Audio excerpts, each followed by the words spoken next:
Water comes in many flavors to the discerning palate.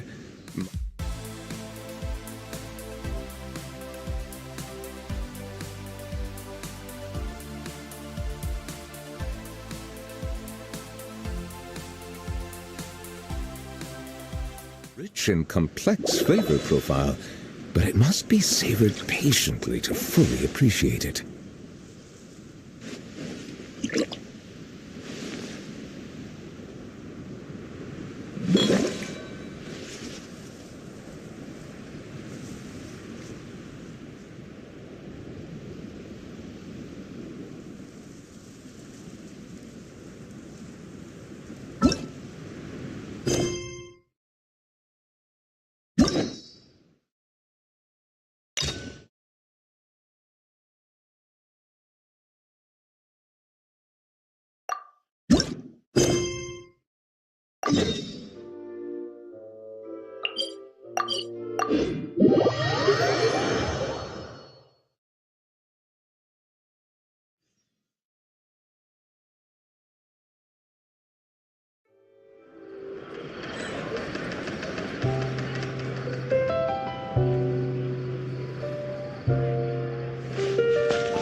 Do you also see Navia and clorinde over there?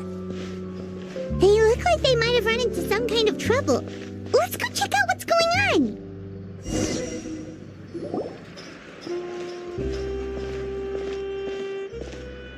on.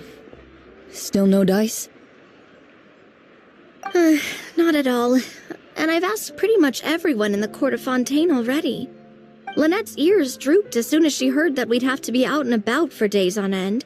And Fremine, he hid himself under his helmet as soon as he realized there'd be people around that he didn't know. What about Chiori and Charlotte? I feel like both of them would be more than up to it. I've asked them already, but they're both pretty busy right now. I just gave the members of the Spina a few days off, too, so I don't want to bother them either. This is getting pretty difficult. Navia, clorinde, what's up? Oh my. Well, if it isn't my dear partners.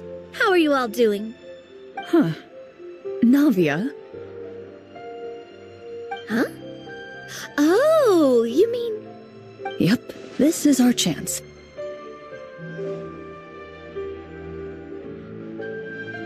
Do you need our help with something? Oh, precisely. My dear partners, we've got a huge problem right now that only you can solve. Whoa, for real? Absolutely. We've already exhausted all our other options.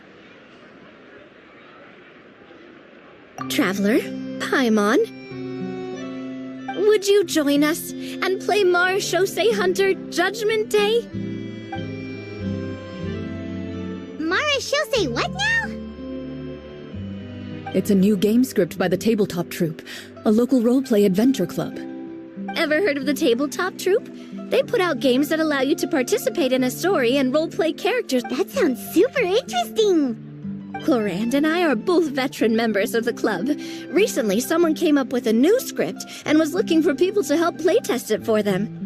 And when they asked, of course I couldn't refuse. I mean, come on, a brand new script?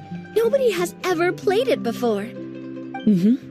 Generally speaking, scripts at that level of development have a lot of issues, but I think this one is pretty solid. The author obviously put a lot of work into the story, and the world building is also quite credible. Whoa. I know I was the one that handed you the script, but some of us haven't read it yet. No spoilers, please. Anyway, the script calls for a team of 4. Ah, yes. We're missing one final player right now. So, you're saying you'll help us out?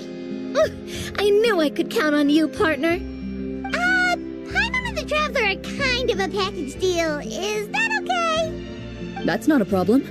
I'll adjust the pace based on the actual number of players, and ensure that everyone has a good time. Well, Traveler, what do you think? Wanna play? Paimon will follow your lead. Well, that solves our problem. You have our thanks. Woohoo! I'll go grab the script manager from the club right away. The script manager? Didn't you just say that you gave Clorinde the script? The club introduced a completely new kind of gameplay for the script. In this iteration, the Game Master's version of the script is incomplete. The script manager provides the next part of the script only after players have completed the current list of objectives. On top of that, in order to increase player immersion, the club has created some of the story's sets and scenes in real life. We'll only know where we should go once the script manager reveals the starting location. Wow, you're right! Whoever wrote this script really did put in a lot of work. And it's got a real healthy amount of suspense, right? I mean, even the GM doesn't know how the story will end. I look forward to experiencing it with you all. Why don't you go meet up with the others first? They should all be waiting at Chioria Boutique. I'll come over with the script manager as soon as I find them. Sounds good. Remember to always watch where you're going, and don't rush. You say that like I'm 6 years old or something. Let me think. What kind of character should I play this time? I just hope you'll pick up some useful skills this time. Oh, and stop trying to persuade every animal you come across.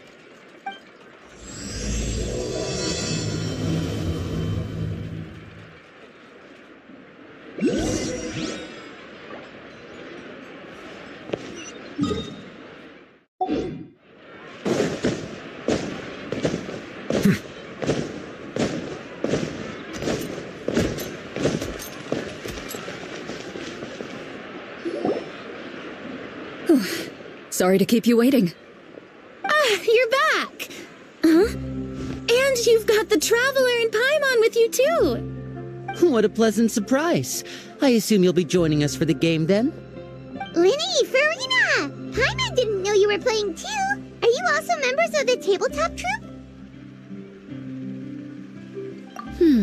I'm more of a casual member, if anything. I haven't taken part in many formal club activities. Lynette Fremine and I play something similar at the Hotel Bouffe Tété sometimes, but I'm usually the GM. Still, I'm sure it'll be fun being a player for the first time. I'm looking forward to it. Well, I'm not a member of the club at all.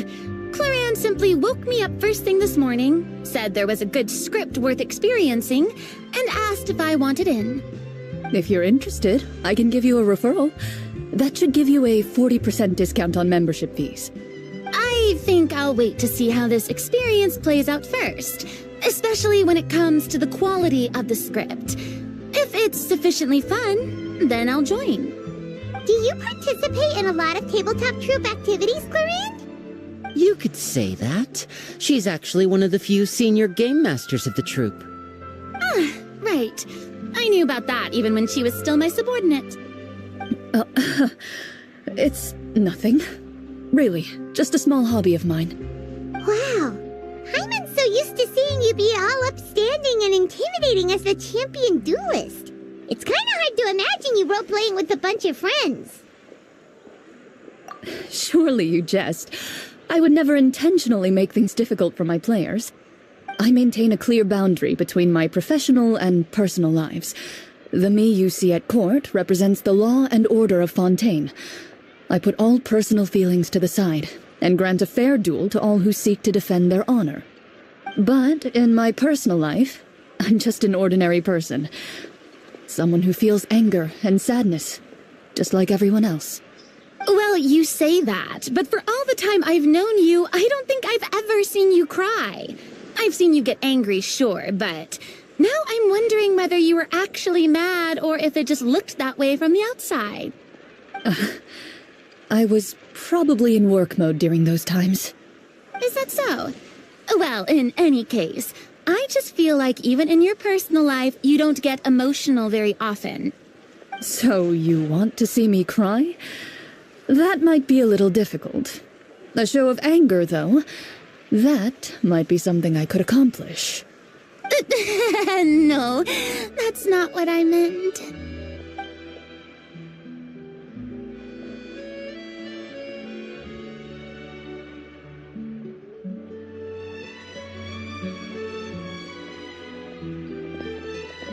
I'm back!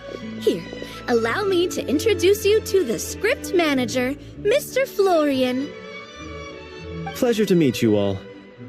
Hello. Wait, are you a champion duelist too, Mr. Florian? Oh, no. This is just the costume provided by the club. I occasionally play a few of the roles in my scripts. That sounds like a lot of work. It's nothing. It's the least we can do to give the players a more immersive experience. Anyway, allow me to give you a brief introduction of the script. This script was adapted from the real history of the Marashose Hunters. You all will play the role of hunters from a bygone era and resolve a series of events unfolding in the capital. Paimon's not super familiar with the history of the Marashose Hunters. Is that a problem? Oh, no problem at all. I can give you a brief rundown. So, basically, Marashose Hunters were people who dedicated themselves to hunting monsters and protecting the city by using a special swordsmanship technique passed down over generations. Their story can be traced back to the ancient Remurian dynasty, as well as the first hunter, Cassiodor. But I'll leave the finer details for you to seek out and discover later. And I'll provide additional commentary as the story progresses.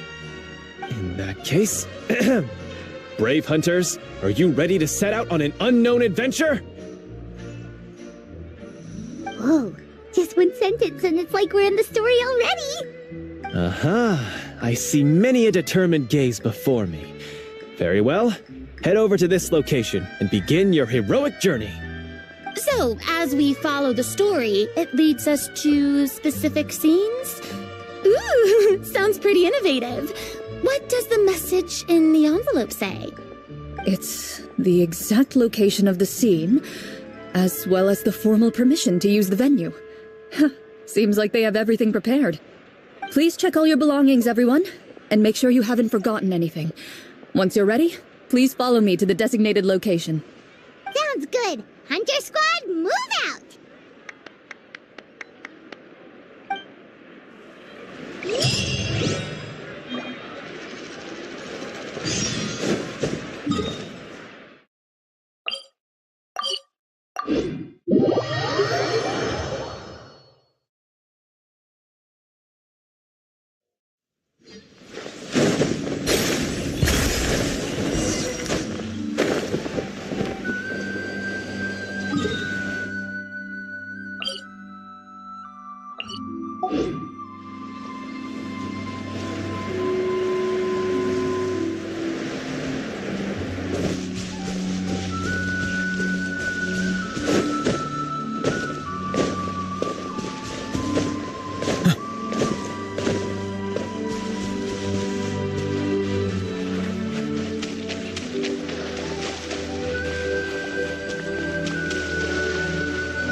They really have thought of everything. Even the phaetometer is here and ready to go for us. The phaetometer? What's that? It's a card that's used to determine action success or failure. We'll need to use it when we try to use certain skills. And what about all the dessert and tea? Is that for us as well? That's what the message said. Really? That's so nice. It feels just like a tea party with friends. Those snacks have Paimon's name written all over them. I think you might be more of a snack hunter than a Marashose hunter, Paimon. Snack Hunter Paimon reported for duty. If there are delicious snacks to be found, Paimon will track down every last one. The desserts are great. But I'm still looking forward to the story more than anything. Very fair. Then, let us begin. First, please pick up the blank character cards in front of you, and write down your name and profession. You can find an abbreviated version of the rules printed on the back of your character card. If you have any questions, feel free to ask me. In this story, everyone is a Marashose hunter.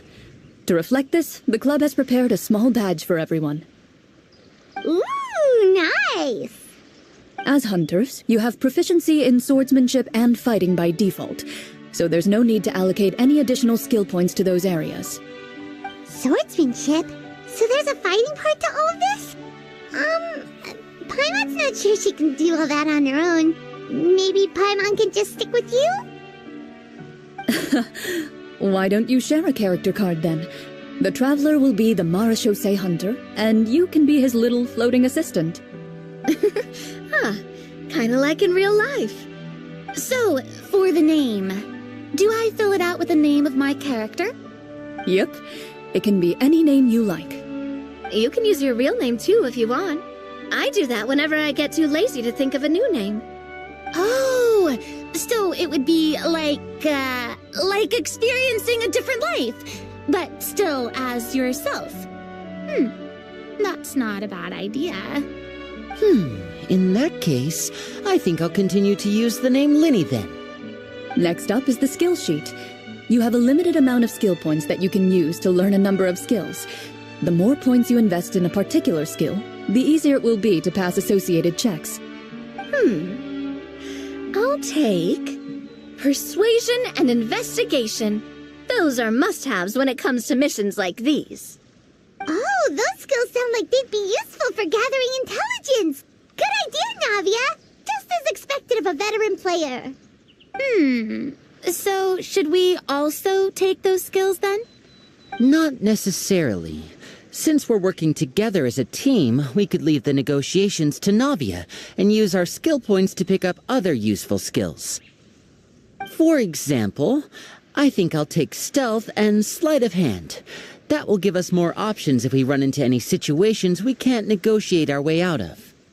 Oh, interesting. I wasn't thinking about it like that. I suppose it's not so different from an acting troupe. Everyone has their own role to play. Let me see. I'll take arts and performance.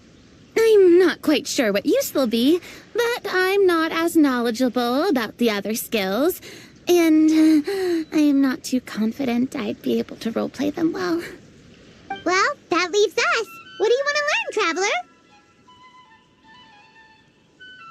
Oh, something that'll help you get a read on other people's thoughts. Sounds useful. Ooh, so you want to help people when they're injured. That's nice of you. So what do you think? Are you sure you want to learn these two skills? Sure, what do you want to learn? Ha! Gotta say, this suits you really well. Nothing. Oh, something that'll. So what do you think? Are you sure? Sure, what do you want to learn? Oh, something that'll help you get a read. Ooh, so what do you think? Are you sure? Let's see. Oh, looks like you each have enough points to choose one final skill. You've all picked such classic skills. It's fine to go a little bit out of the box, you know. Why do I get the feeling she's getting ready to cause trouble? For example, this one here. Summon. Doesn't it sound super mysterious and cool? Oh, I saw that one just now as well. The description says, this skill can be used under certain circumstances to summon characters or creatures that fit the script's world-building rules. The script's world-building rules, huh? But how are we supposed to know what a Marechaussee Hunter can summon? Oh, that's not for us to worry about, my friend. Just learn the skills that interest you, and the GM will take care of the rest. All right, you've convinced Paimon. Let's learn summon, then. Paimon can't wait to see what kind of thing shows up. Well, now that everyone's more or less finished creating their characters, we can begin. Since two of our players are doing this for the first time, though, let me ask. Would you like to play on easy mode or authentic mode? What's the difference between the two? Well, in role-playing games, the story sometimes changes based on the decisions of the players and the results of the fatometer. For example, if you fail a check, that means you cannot use the target skill in that scenario. A critical failure may even result in further negative consequences. If you choose to play in authentic mode, Every time you elect to use a skill, you'll need to use the Fatometer to see whether you succeed or fail, and face any consequences that may follow. If you choose easy mode instead, every check will be successful by default, and you won't have to worry about luck playing a factor.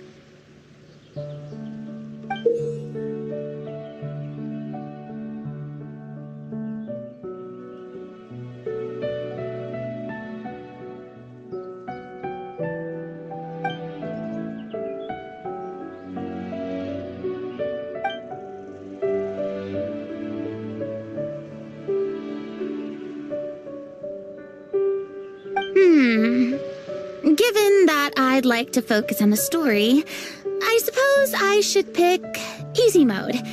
I'd feel bad if I brought the team down by failing my checks. Huh? Oh, come on. Don't worry about that. RNG is the lifeblood of role-playing games. I'm going with authentic mode for sure. Never knowing what you might have to overcome. Ugh, doesn't that sound exciting? I'd rather be mentally prepared for what might happen. All right, then I'll mark down Farina for easy mode. All her checks will be successful by default. As usual, Navia and Linny will play on authentic mode. What about you, dear partner? How would you like to play? Are you sure?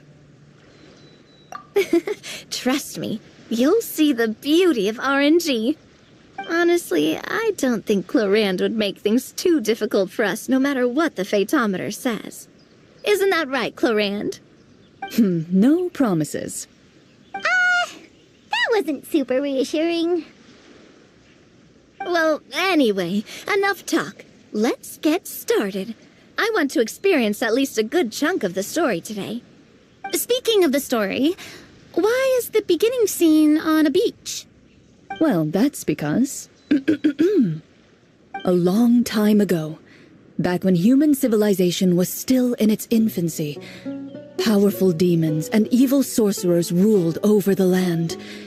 They created a host of monsters and sent them to slaughter all humans in existence. Soon, a group of human rebels banded together. With their swords raised, they swore to brave the darkness, and in doing so, subdue each and every monster that sought their destruction. They became known as the Marachose Hunters.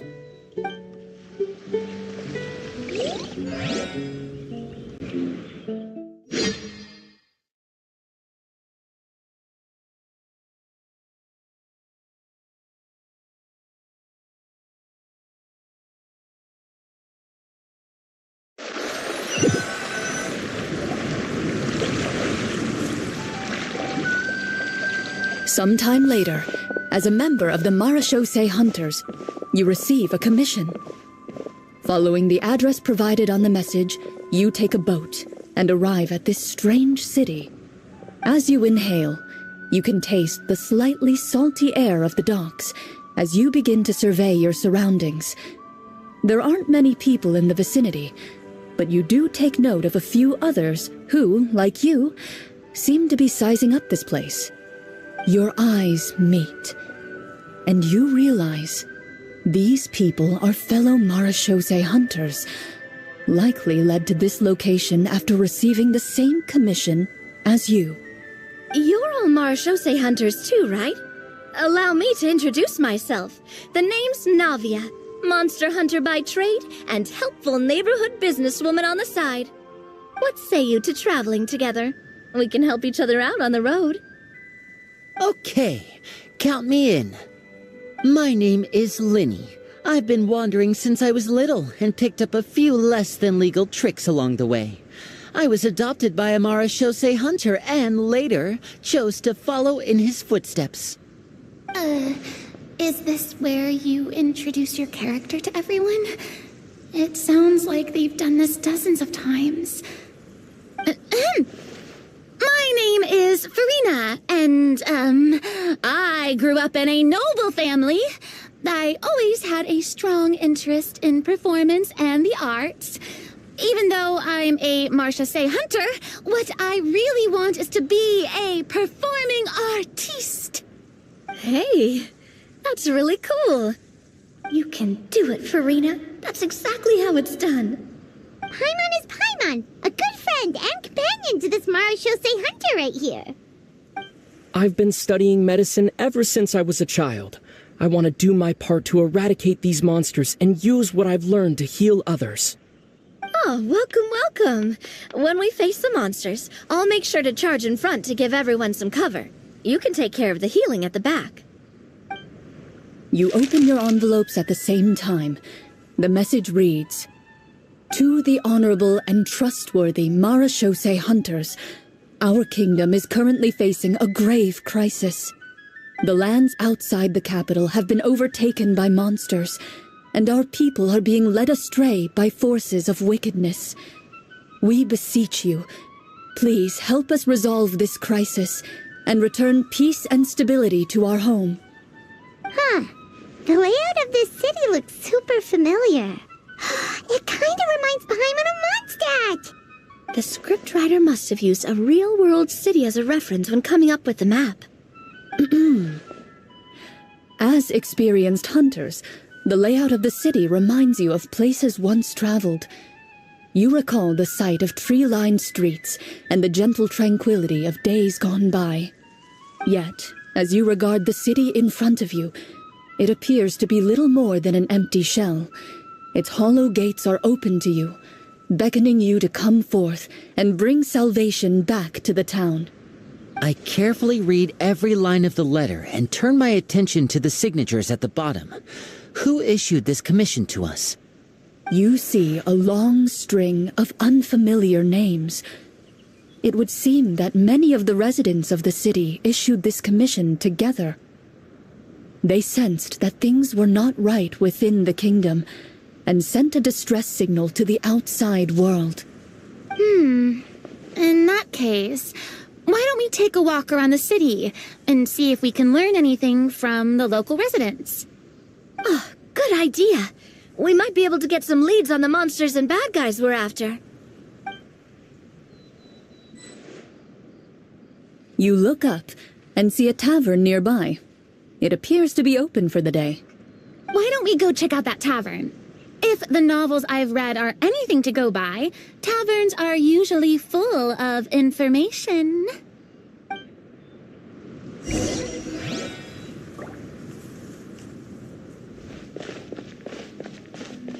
As you approach the tavern, you find a plainly dressed woman standing nearby. She appears to be rather troubled about something.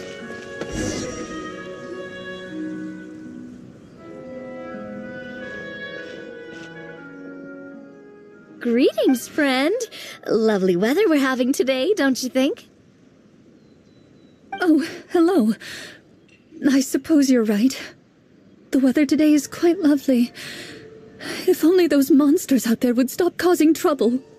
It seems like every character included in the script has a certain amount of useful information to offer.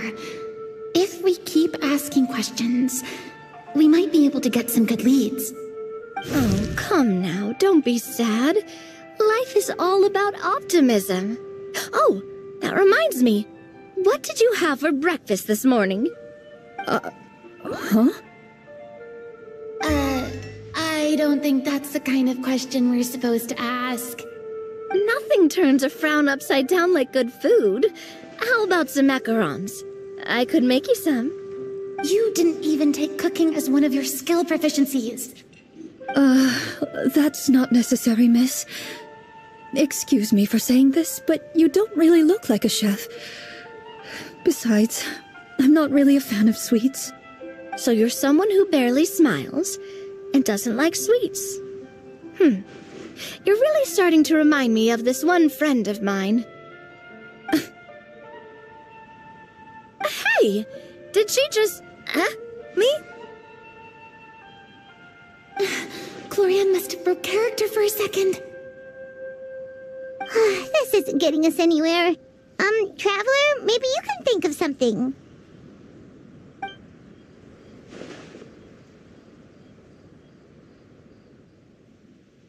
The results of insight checks aren't disclosed to the players, so I'll be the one consulting the phaetometer.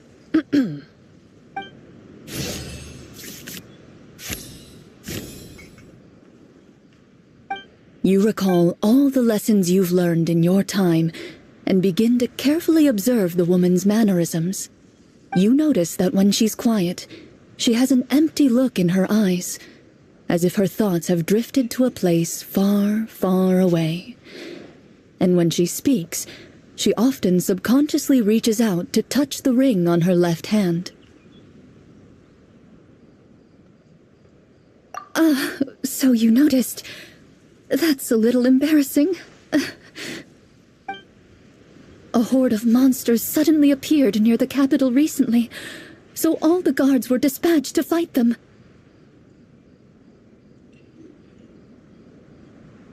Do you remember when those monsters appeared? I'm not completely sure. All I know is that my husband was dispatched to fight them 3 days ago. Do you know where he was sent? It all happened so fast. When we said our goodbyes, he couldn't even tell me where they were sending him. You have our thanks, friend. We'll find and defeat those monsters as soon as possible. We sincerely hope your husband will be able to return to your side soon. Thank you. Don't worry. We'll find him. Just try to remain optimistic and wait for good news. We don't always get to choose what happens to us. But we do get to choose the little things like what we eat and how we respond to the things life throws our way. I hope that one day you too will recognize the power of something as small and inconsequential as a delicious dessert. I'll do my best. You bid farewell to the woman and continue your journey further into the city.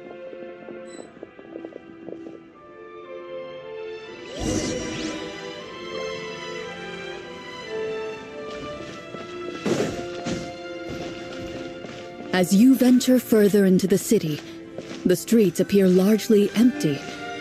An elderly woman walks past. You see her shake her head as she puts away her wrinkled wallet. A nearby merchant folds his arms and gives you a disdainful look. You get the impression that he's someone who has long gotten used to the sight before him.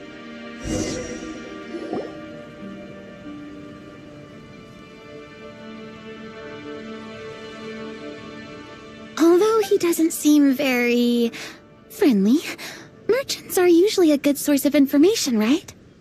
Pardon me, sir. I'd like to ask a question if I may. That depends. How much are you willing to pay? How about this much? What do you take me for? Some lowly beggar? You can't even buy half an onion with that amount. Surely an onion can't be that expensive, right? What do you know? War is nearly upon us. Everything costs several times what it did before. If you're not gonna buy anything, then scram.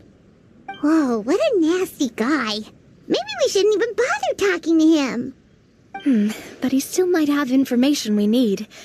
Traveler, can you think of something?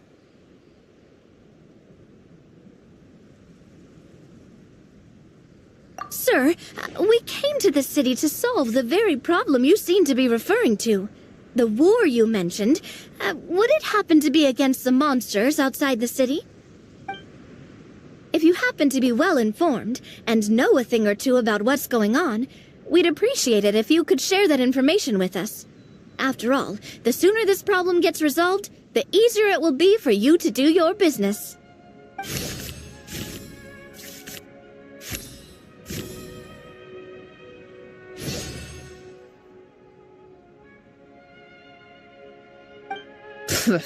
Well, things are basically as you said, young lady. Those monsters are camped outside the city, and they've been destroying all our trade routes. We have limited reserves within the city, so if this continues, we're all gonna be in big trouble. Wait, you're saying no one has put a plan in place to distribute supplies or maintain order? We could all starve and those nobles in the palace wouldn't even break a sweat. Who knows? Maybe they've been in cahoots with the monsters all along. That is concerning. All right. That's all the information you need, right? Off with you now. I've still got business to do. You know, if you smiled a little more, you'd definitely get more business. And I bet that would make your life just a little bit sweeter. I'm not saying it's guaranteed to work. It's just a tip.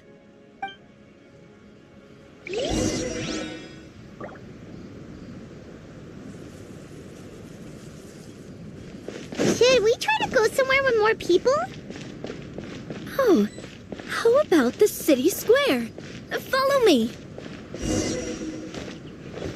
Before you lies the city's central square. You see a man with a slightly anxious look on his face, pacing back and forth, his head hanging low. He doesn't seem to notice your approach. Still immersed in his own thoughts, he shakes his head and lets out a long sigh. This guy seems promising enough. Maybe I can get some information out of him. Hello, sir.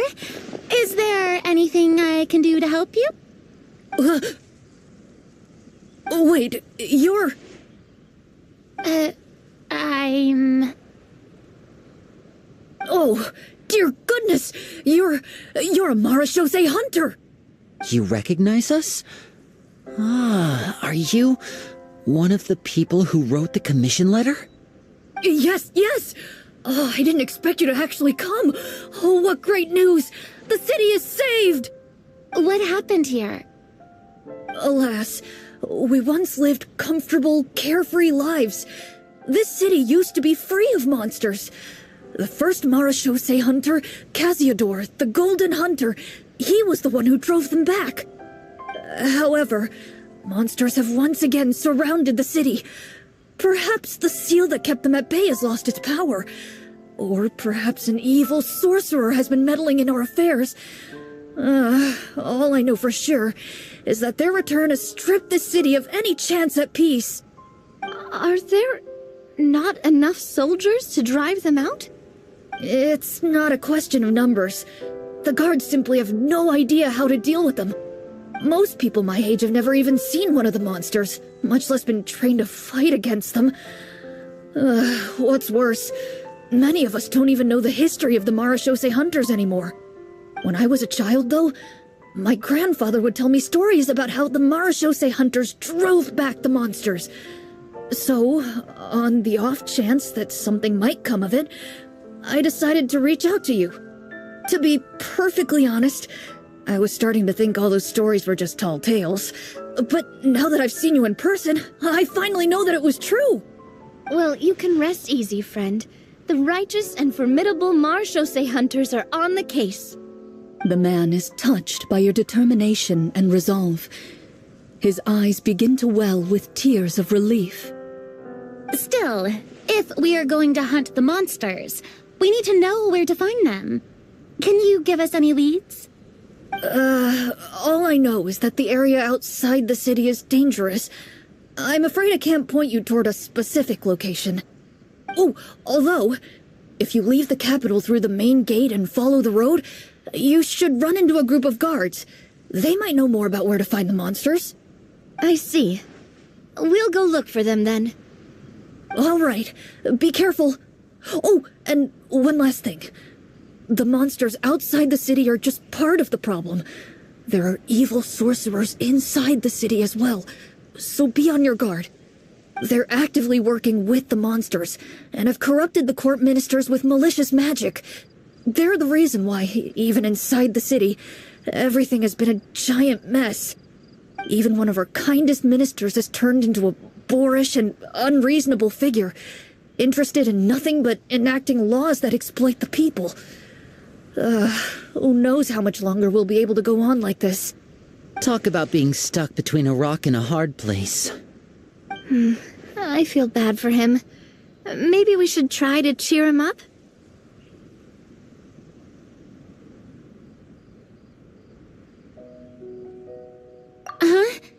Like, now?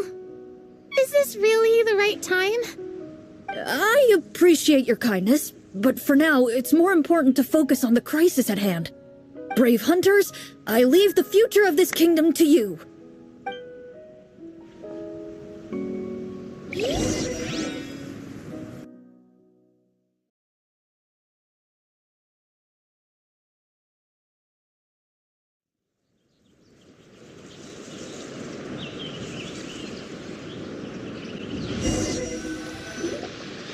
have I understood correctly? There are currently 2 problems in the kingdom that need solving, right? Exactly. We need to defeat the monsters outside the city and take down the evil sorcerer stirring up trouble from within. But which problem should we tackle first? Well, this seems like a good moment for a break. Take some time and discuss what you want to do. Let me know when you've made your decision. I really didn't expect the people in the city to keep us at arm's length like that. I totally thought the hunters would be treated like heroes. Well, Clorinde said the script took cues from the real history of Fontaine, right? Maybe the real-life Marachose hunters were also treated like that. I wouldn't say it's a perfect representation of history, but there are definitely some similarities. Would you like to hear more about it? Sure. As long as it doesn't spoil anything in the script. You brought up bits and pieces of the hunter's history before, but it was all in passing. Paimon wants to know too! The hunters were super powerful, right? Were they all from a special line of supernatural beings or something? Kind of like the yokai in Inazuma? No. All Marachose hunters were ordinary mortal fighters. The only thing that set them apart were the special sword techniques passed down over the centuries. Huh? So you mean anyone could become a Marachose hunter? In theory, yes. All you would need to do is survive the rigorous training and master the swordsmanship techniques required to fight the monsters.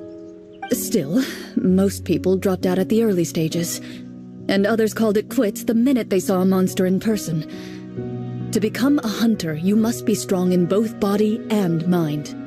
What kind of monsters did the hunters fight exactly? Oh, and the evil sorcerer the script mentions. Did they exist in real life too? The land of Fontaine once played host to an ancient dynasty known as Remuria. After that dynasty fell, monsters began to appear, intent on obstructing humans from establishing a new social order.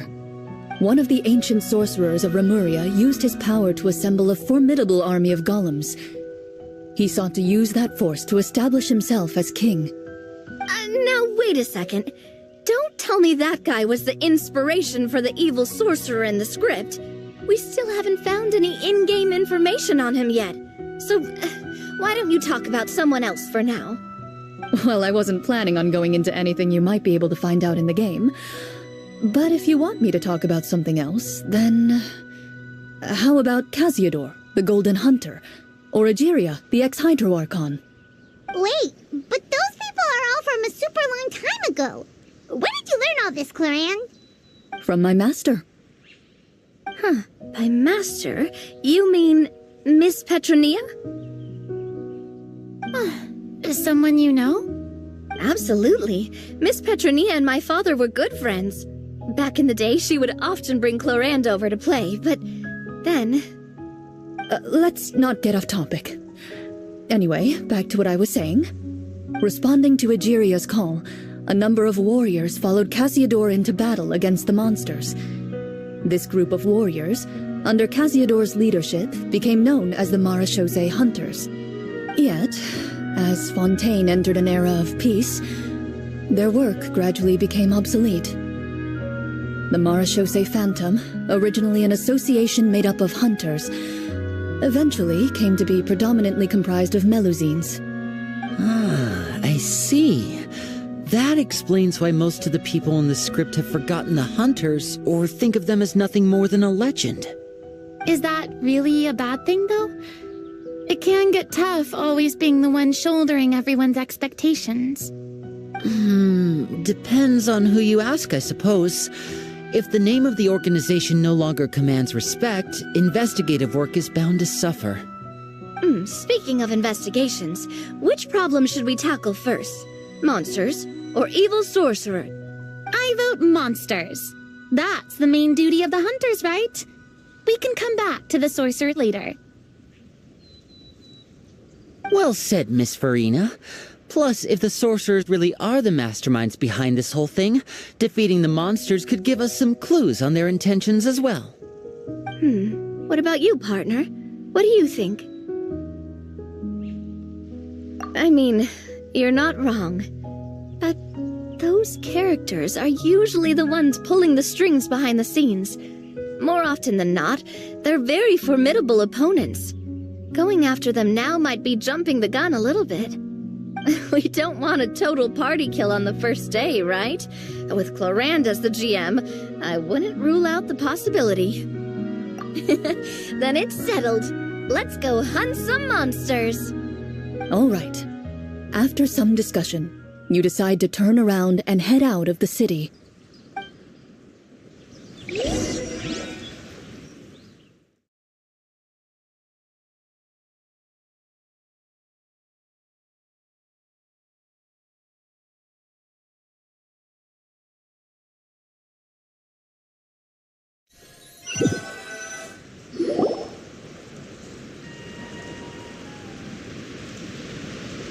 Let's take a look around, like that guy said. You there! Outsiders, halt! What? Who's there? An armored man approaches you. He has a tall, muscular build and a determined expression in his eyes. Just one look, and you can tell he's fought in his fair share of battles. Although he's trying his best to conceal his current state, his uneven gait and the sweat dripping down his forehead make it obvious that he's been wounded and is in serious pain. I'm the captain of the guard. I saw you sneaking around the city earlier, so I'll only ask this once. State your purpose, or it's off to the dungeons for the lot of you. Wow, it's been a while since someone's been this suspicious of us. I said talk, not whisper between yourselves. Have you ever heard of the Marchese Hunters? Marachose hunters? Ha! That fairy tale, you mean? What, you expect me to believe you're one of them?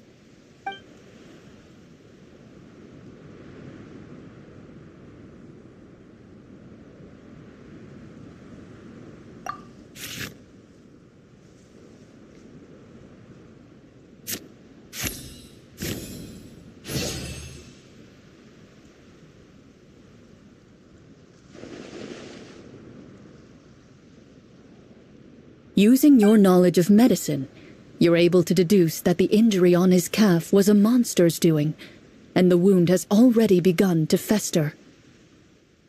As you check him over, he looks at you with suspicion and retracts his injured leg further back. I'm a doctor by trade. Please, let me redress your wound. You don't have to suffer like this. The man appears somewhat disgruntled at having been exposed, but soon relents and raises his leg for you to take a better look. He allows you to apply a poultice of specialized medicine to the wound, and it appears to bring him much relief. The tension in his brow eases. All right. Guess you lot might actually be real Marachose hunters after all. In any case, you've successfully treated my wound.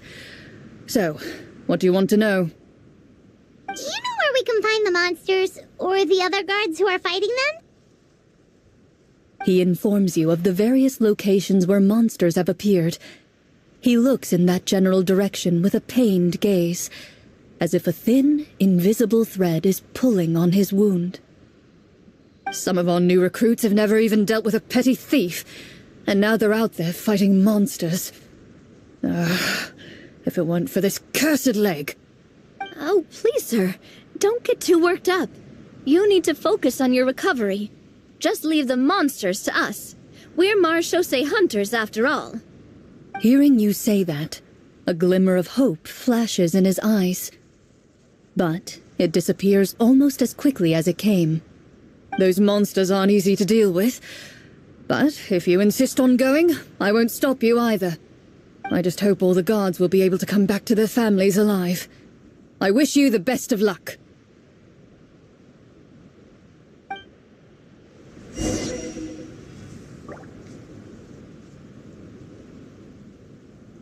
Based on what the captain said, the monsters should be right up ahead. Let's go. Hopefully we're not too late.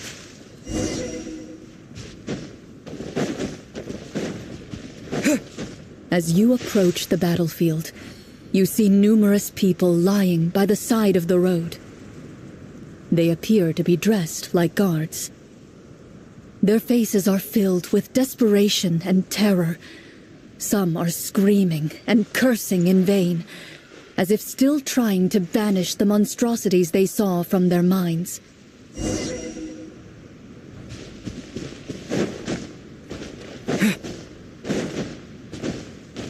A few of the wounded look up at you in shock and disbelief. "Quick, leave this place. Turn around and don't look back," they yell.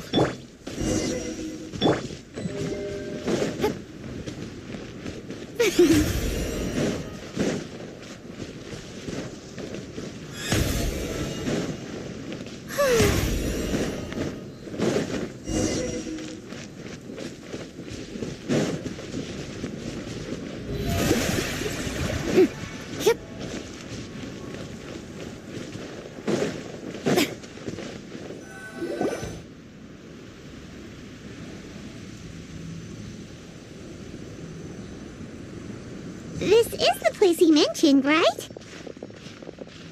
You see broken iron swords scattered all around you, and downed trees riddled with terrifying claw marks. All the signs point to one thing. A truly devastating battle just took place here. Be on your guard, everyone. The monsters might still be around. Before you can finish your sentence, you hear rustling sounds from the surrounding bushes. The monsters have emerged. They close in on you without fear. You get the impression that, in their bloodthirsty eyes, you're just another meal for them to devour. A little help here! This thing wants to eat my mind! Your battle round begins now.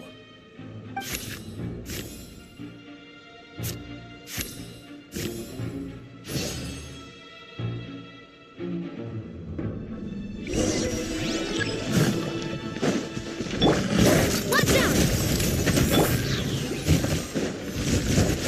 Time to shine!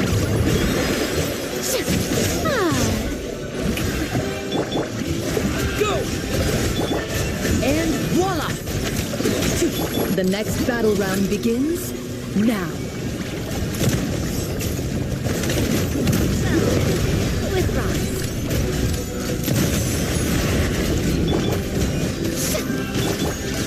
Hey there! The monsters let out a terrifying roar of anger and resentment before dissipating into thin air. Ugh, thank goodness it's over. We're lucky the Marashose Hunter class came with all those preset skill points. Otherwise, we would have been in some real trouble. I never knew the photometer even determines the amount of damage you inflict. If you get unlucky, isn't it just game over right then and there? That's part of the fun. The uncertainty of fate is what gives these games their appeal. Just as you begin to celebrate your victory, a suspicious lump on the ground catches your attention. A suspicious every battle? I walk up to it, crouch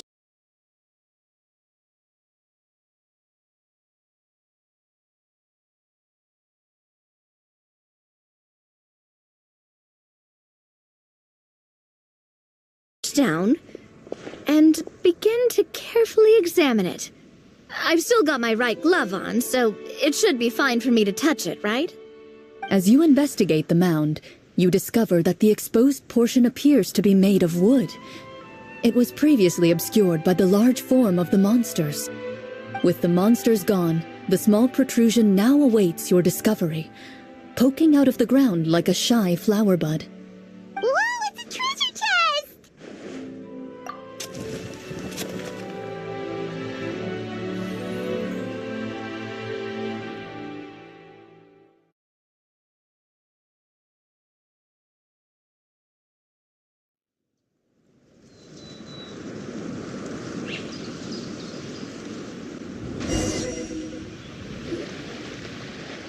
With everyone's help, you successfully excavate the wooden chest from the ground. Even without opening it, you can tell from the mora and jewels scattered around the chest that it must contain quite the fortune. Makes makes sense. We worked hard for this. Let's open it. We can share what's inside. I can understand your excitement, Paimon, but think about it. Doesn't it seem like there are people out there who need this treasure more than us? Yeah. Think about all the people suffering in the capital.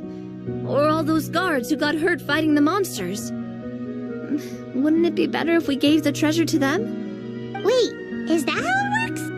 Paimon thought since we were the ones to dig it up, we could just take it for ourselves. Well, let's put it this way. Any decision you make during a role-playing game can impact the future course of the story. But would the people really believe us? It's hard enough for us to prove we're Marchese hunters. What if they think we procured the treasure illegally? They might get even more suspicious of us. That's definitely something we should consider. Maybe we can come up with an explanation in advance.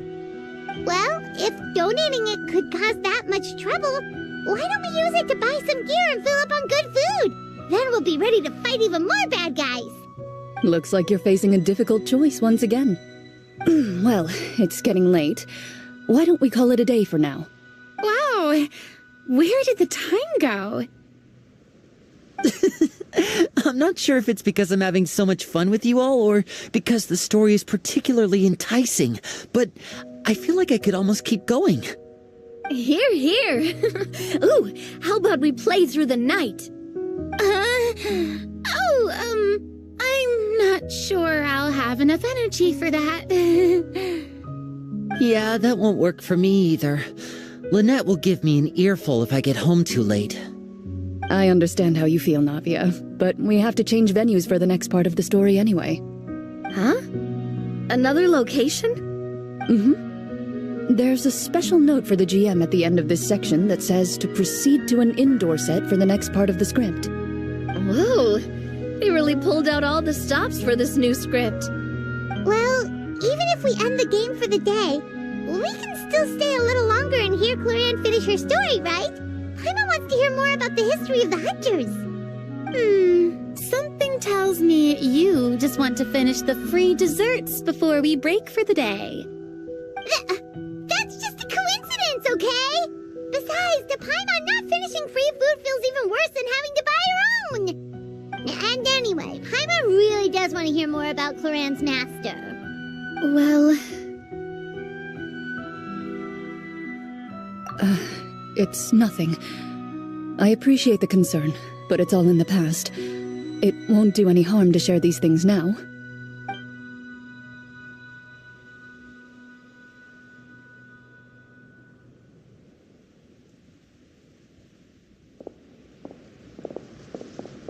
My earliest memories are of living with Master. According to her, she saved me from certain people of ill repute. My birth parents had left me behind some time before that. What a heavy beginning for a life story. Master was a fascinating individual, if inexperienced in the ways of raising children. My first ever toy was a short sword. Although I suppose it wasn't so much a toy as something Master removed from her waist and handed to a noisy child in need of distraction. Wait, so she handed an actual sword to a child? Isn't that dangerous? Did you hurt yourself? Of course I did. I cut my palm and bled quite a lot. But Master was not concerned. She just stood there and casually lectured me about it. See, that's what you get for not holding the sword properly, she told me. She then crouched down next to me and said, "Give me your hand. I'll teach you to bandage this wound. After that, it's time to learn how to truly hold a blade." Excuse me for asking this, Clorinde, but how old were you exactly when all this happened? Probably around, 3, give or take. 3? Isn't that when most kids are still struggling to hold a fork? As I said, Master was rather inexperienced in the ways of raising children.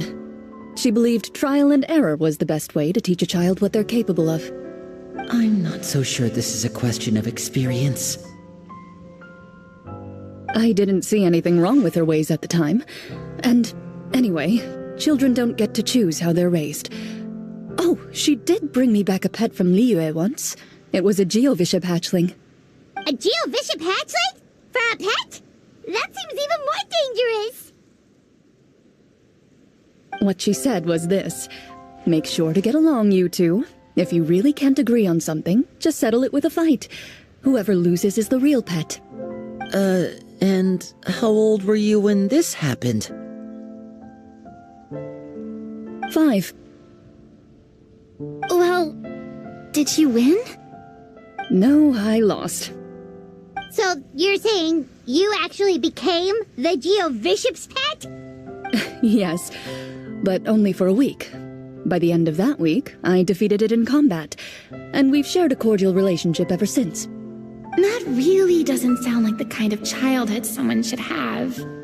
Later on, I gradually understood that Master most likely didn't know any other way to raise a child. She was a Marachose hunter, but I never heard her bring up her own parents. Thanks to her, I learned how to navigate the forest by the age of 6, and could hunt monsters in the wild by myself the year after that. Even though the training she subjected me to was strict, she always made sure to take me traveling when she had the time. We met many of her friends during those days.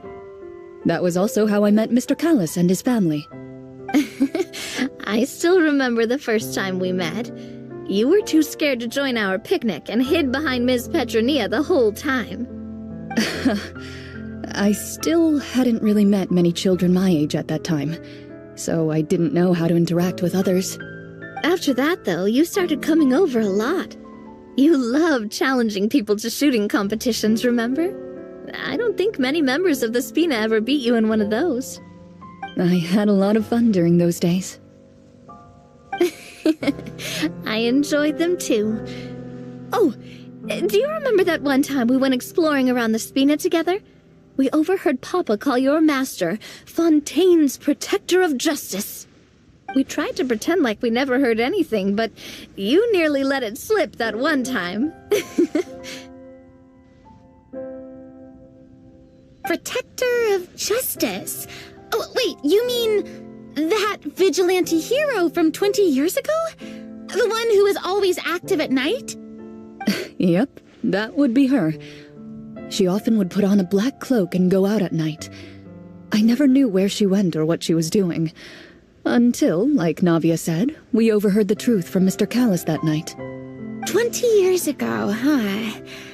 I still remember the guards leaving all kinds of witness reports about her on Nervalette's desk.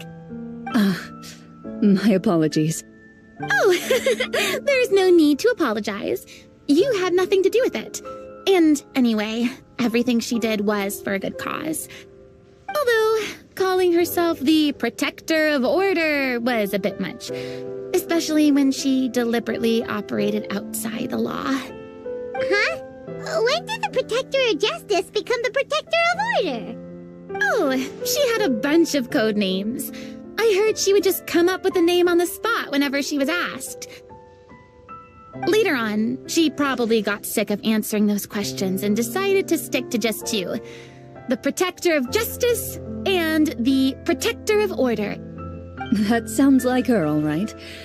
I bet she forgot which of the 2 she'd use by the time she got back each night. Well, she certainly sounds like a fascinating individual.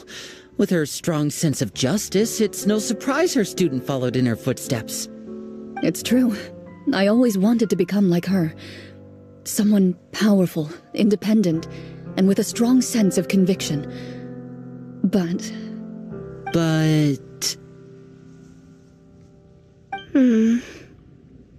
She suddenly disappeared the night I turned 10 years old. Disappeared? What happened? I have no idea. She didn't even leave a note. I was never able to find out where she went. That night, I was celebrating my birthday at Navia's house, but Master never came to pick me up. When I returned home on my own, it was to an empty house. When she still didn't appear after a few days, I went to Mr. Callis's house to ask about her whereabouts, but he only shook his head. Papa probably didn't know either. I know he sent a few people to investigate the matter in secret, but they never found any credible leads. Don't worry, I understand. To be perfectly honest, given Master's personality and way of doing things, it all made a lot of sense. If I had to guess, I'd say she probably used it as an opportunity to force me to become independent. Just like how, when a litter of kittens reaches a certain age, the mother willingly leaves them behind. Were you upset, Clorinde? I was at first, but not anymore. I don't believe Master would suddenly disappear for no reason. There must have been something she just had to do. Well, despite everything, you still managed to follow in her footsteps and become the greatest champion duelist in all of Fontaine. You're practically a living symbol of law and justice. I suspect my position would be far too by the books for her. Master always did whatever she pleased. But you're right. I suppose I do take after her in some ways. Who knew Clorinde had such an interesting past? I never had the chance to ask her about it before. And I wonder, if Clorinde's master were the champion duelist back then, would that duel against Mr. Callus have gone differently? Oh no. Judging by the atmosphere, Clorinde and Navia are probably thinking something similar.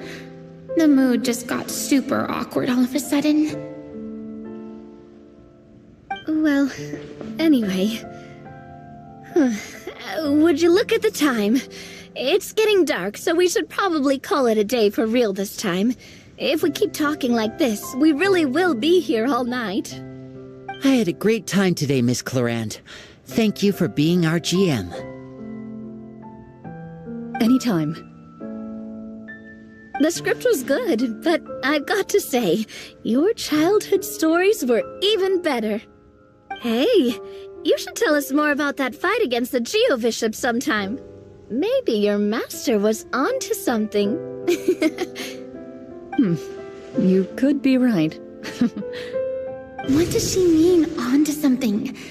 I certainly don't know any 5-year-olds who want to fight a bishop in their spare time. Guess I'll head back as well. I need to save my energy if I want to continue enjoying the story tomorrow. You're that excited to hear about my fight with the bishop? I was talking about the script.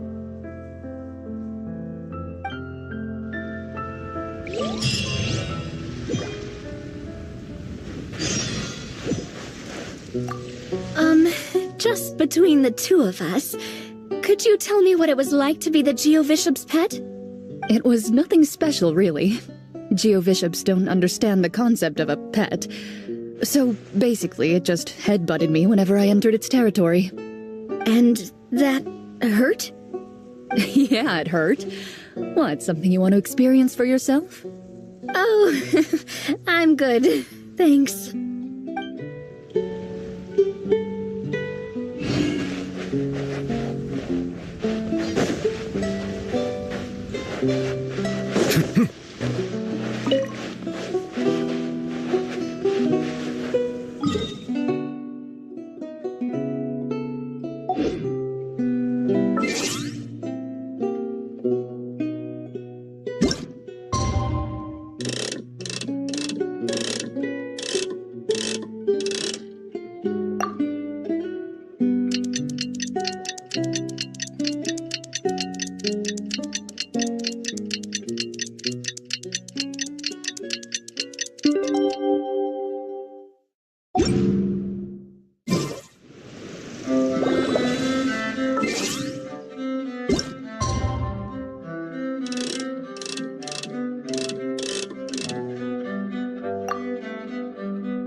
Let's go meet up with the group! Paimon's really looking forward to today's story.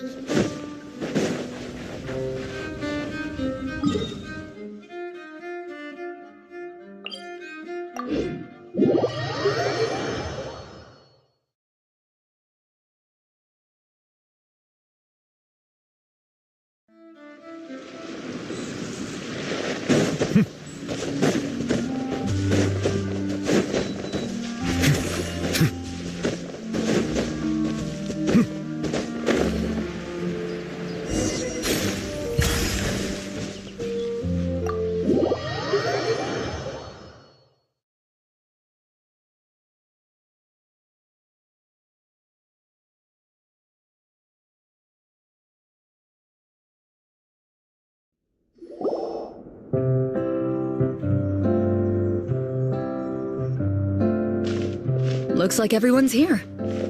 Now, before we begin, why don't we finish where we left off yesterday? There was an important decision to be made, yes? I'll pour everyone a cup of tea. Is that really the most important part, though, Clorinde? Paimon's more concerned about our current surroundings.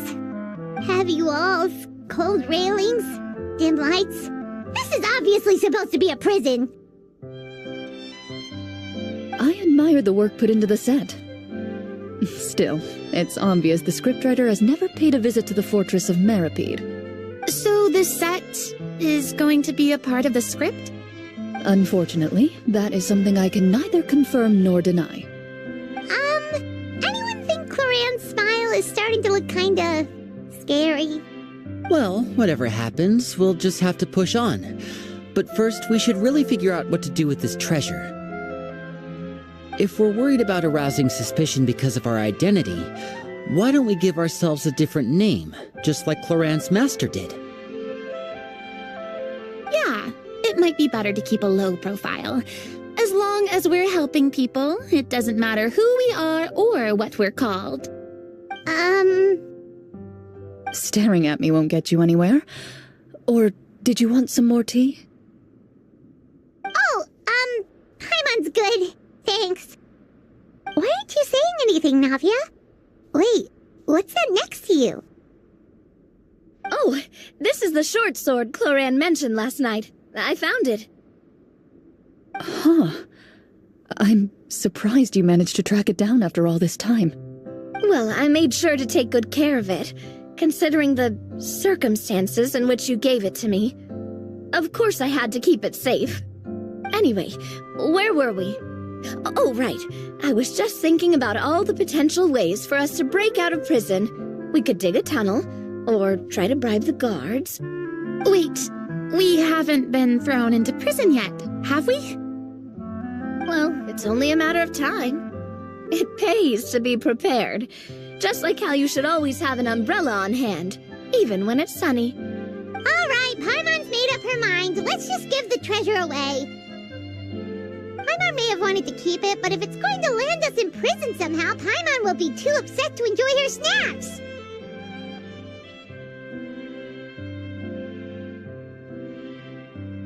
So, you've reached an agreement? All right then, we can continue with the story. Oh, and we'll collect all the scattered pieces of treasure on the ground as well. All right. You collect the treasure and make your way back to the capital with your bag of loot in hand.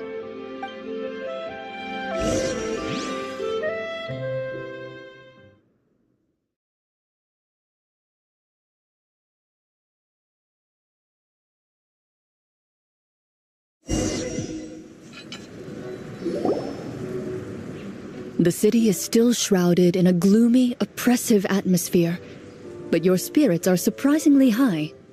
In places where sunlight struggles to reach, you generously share your wealth with the children, the elderly, and the poor in urgent need of help.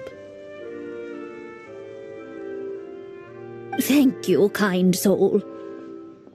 The elderly woman's look of gratitude follows you as you walk away, her eyes never leaving your back until you move entirely out of sight. However, there's still quite a bit of Mora remaining. It appears you haven't made much progress. She's probably trying to tell us to speed this up. We need to hurry up so we can address the sorcerer problem.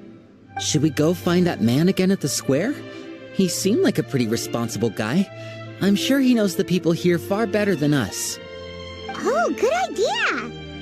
Just as you start to make way to the square, intent on finding the man again, there's a voice.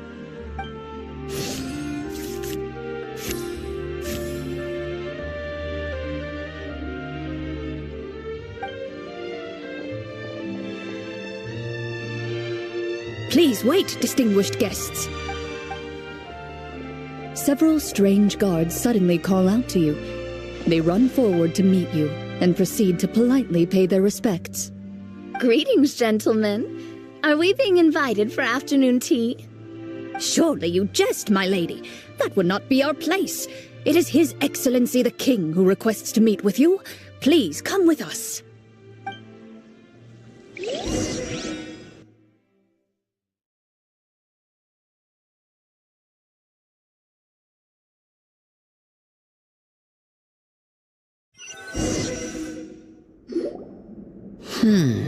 Do you think this could be a trap? Well, we have to investigate the court at some point, right? Meeting the king himself would be a fantastic opportunity to do that. I say we go for it. If something happens, we'll just turn the whole place upside down. That sounds a little intense. After a quick discussion, you nod to the guards and agree to follow. They lead you all the way to the audience hall of the palace. Gilded tables line both sides of the hall. The space itself is adorned with all manner of expensive antiques, glass shelves, and silver candlesticks. The items appear quite ordinary in size and dimension, yet their presence somehow makes the emptiness of the hall feel even more surreal and ominous. Wow, it's so luxurious! The elderly king, clad in a magnificent robe, sits upon the deep crimson throne before you. He wears above his head a majestic crown, with a gemstone the size of a bird's egg set right at the very front. As you observe it, you see a complex pattern of light reflect off its surface. They're here, Your Majesty. A man dressed in dark clothes, likely a minister, shields his mouth with his hands and bends down to whisper a few words to the king. After a moment, he lowers his hands and stands back up. His gaze shifts to fixate on your group, but he does not move from his place at the king's side. The king does not appear entirely aware of his surroundings. The man by his side, though. We should keep a close eye on him. The king remains still and says nothing. The minister is the one who speaks. Esteemed guests, allow me to thank you for coming to our faraway kingdom. Unfortunately, His Majesty the King finds himself quite exhausted from work, so please allow me, his Prime Minister, to welcome you in his stead. I've heard tell that your group, the Marechaussee Hunters, used your exceptional ability with the sword to repel the monsters near the capital. Such a great deed deserves to be rewarded. However, seeing that I was not fortunate enough to observe such a feat with my own eyes, you'll forgive me for seeking to verify the truth by speaking to you myself. Well, we've got nothing to hide.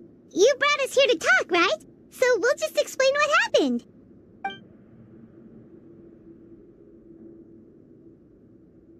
The golem's blades were so powerful, they could cut down trees in a single swipe. It took a lot of effort to defeat them, even for trained swordsmen like us. Well, that was enough details, right?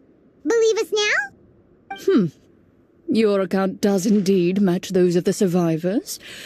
Since you were the ones who defeated the monsters, that must mean you are also in possession of the treasure they stole?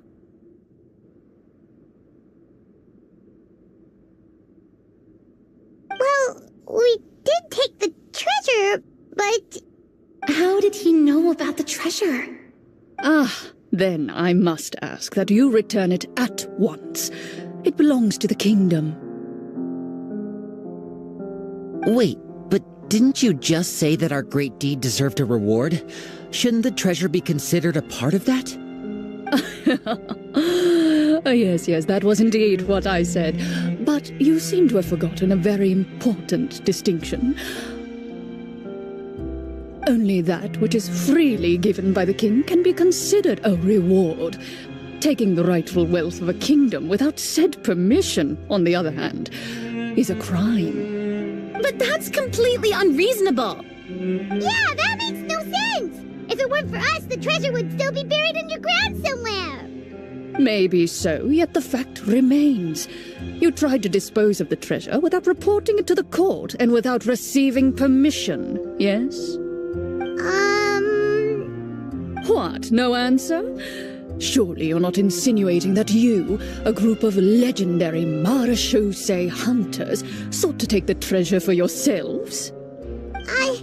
Well, what about the king? Is he just gonna let this guy talk for him the whole time? Clad in his magnificent robe, the king remains seated, with his hands resting on either side of the throne, His posture is rigid and unmoving. He stares forward with an empty look in his eyes, completely unmoved by the events before him. From the look of things, could the Prime Minister be the evil sorcerer? Or could both the King and the Prime Minister have fallen under the evil sorcerer's control? I would like to observe the number of guards stationed in the hall. The guards in the palace appear fully armed, their expressions solemn. Sensing the tense atmosphere in the room, they stand at the ready, each with a hand placed upon the hilt of their sword, as if prepared to draw their weapons and surround you at a moment's notice. Well, there goes my plan to turn the whole place upside down, I guess. It appears we've been visited by nothing more than a group of ill-intentioned imposters. What a pity.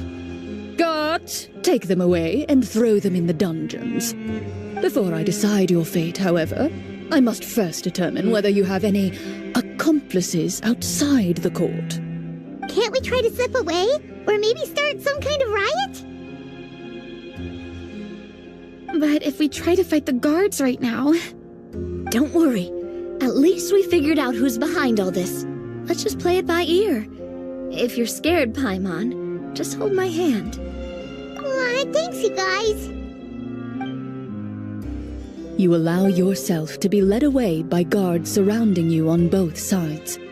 It's only when you begin to feel drops of water falling from the dungeon ceiling and smell the stench of death and decay all around you that you finally realize you've stepped into a completely different world. Stay here, and don't try anything funny. The guards lock the cell door and leave without looking back. Wait, sir! Your voice echoes through the dark hall, but the only response you receive is the sound of water dripping from the ceiling. No! What should we do now? Carve out a new path of fate with our own two hands, of course. I draw my weapon. You reach toward your waist, but find nothing there. You now recall that your weapons were confiscated before the guards locked you in the cell. The bag of treasure along with them. What about that knife I hid in my boot? When did you hide it in there? When I was thinking about digging a tunnel. Rejected. You failed to inform the GM of this course of action. Moreover, the guards would have conducted a thorough search before throwing you in prison. And the keys to the cell aren't anywhere to be seen? Correct. You don't even feel a lock hole on the cell door. Oh, well, there goes all our plans. Indeed. Huh? Why are you the one saying indeed? Because that statement holds true for me as well. This is where the script ends. What? But that's a terrible ending! Generally speaking, this should be the point where the scriptwriter gives the players some kind of hint, or gives the GM some kind of code for how to move forward. I mean, maybe they just really wanted us to be immersed in the feeling of being in prison? Like, they'll only show us the way out once we've grown truly and utterly desperate? That is a possibility. If only there were desserts and tea in real prison. Oh, wait, guess that's kind of how the Fortress of Meripede works if you're lucky. Oh, before I forget, Navia, the short sword you had with you earlier. I took a closer look, and the craftsmanship doesn't appear to resemble anything from this era. If I remember correctly, that style was last in vogue several hundred years ago. Wait, Clorinde said that sword used to belong to her master, right? Does that mean her master has been alive that long? I doubt it. The way she went about things often made her seem childish more than anything. I'd say the sword was most likely an heirloom passed down over time. Hang on. A precious heirloom passed down to you by your master. And you gave it to me just like that? You weren't worried I might lose it? Master left many things to me when she disappeared. There was the sword, an old key, and a good amount of junk she probably just didn't want to take with her. I gave you the sword back then, because I didn't want our friendship to end. Wait, when did this happen exactly? After the duel. Between Mr. Callis and myself. Before that, Clorinde would have meals with us and even stay over at the Spina some days. She was on great terms with Papa as well. After the duel, though, there was a period of time where we simply didn't know how to face each other. She entrusted this sword to me, and never came back. We were both sad, and conflicted, and totally overthinking everything as a result. Whenever I looked at this sword, I couldn't help but wonder if Miss Petronia had never introduced us to each other at that picnic. Maybe part of the sadness I was feeling could have been avoided. Back then, it felt like I hadn't just lost a father, but a close friend as well. No one can change the past. The most important thing is that you two found your way back to each other and can enjoy things like this together. Yep, you're right. I'm sorry, you two. I didn't mean to bring up any sad memories. Think nothing of it. No one here is at fault.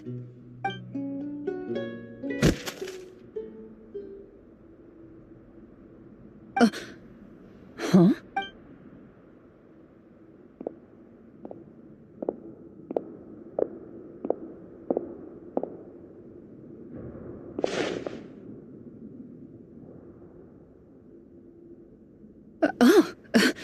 Looks like the next part of our script is here. Perfect timing. The situation was really starting to get desperate.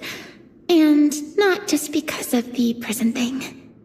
From Corinne's face, I really can't tell if it's good news or bad news.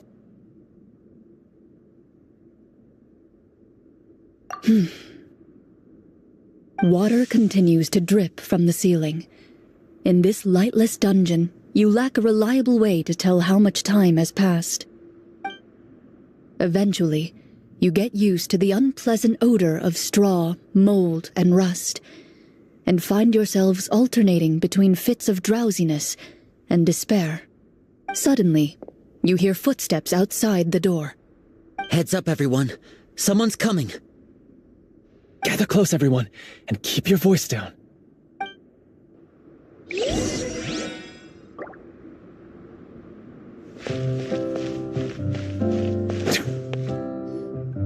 Who are you? I work as a guard in these dungeons, but my true identity is the same as your own. I'm also a marechaussee hunter. Huh? Shh. I've already sent away the other guards, but if we make too much noise... I understand, but how can we be sure we can trust you? The king has issued a formal decree. In light of the irrefutable proof of your crime, you're to be executed before tomorrow's sunrise. If you want to escape, it has to be now. Executed? We barely did anything! Monsters appearing at the same location as the treasure. Could this entire thing have been a trap? There will be time for speculation once we're out of here. As for my identity, I have no way to prove that to you just yet. Infiltrating the capital was difficult, and finding a chance to speak with you has taken a lot out of me. I could go on, but I think we can all agree that now is not the time for details. Have you seen our weapons anywhere, sir? Don't worry, I brought them with me. They're just behind the door. Still, these weapons alone won't be enough to defeat the true enemy behind the scenes. His faction is too powerful. The guards are all under his control, and he's even stationed a number of golems in various rooms throughout the palace. To defeat him, you must find a secret vault. It is said that within that vault, the marechaussee hunters of the past left behind a treasure with the power to defeat the sorcerer. You're not coming with us? No, I'll remain in the dungeons to deal with the guards. I'll try my best to distract them so they don't go after you. As long as my identity is not revealed, I'll be able to aid you when the final battle comes. In that case, please stay safe. Thank you for your concern. I will do my utmost. As for the location of the vault, here, this map should lead you there.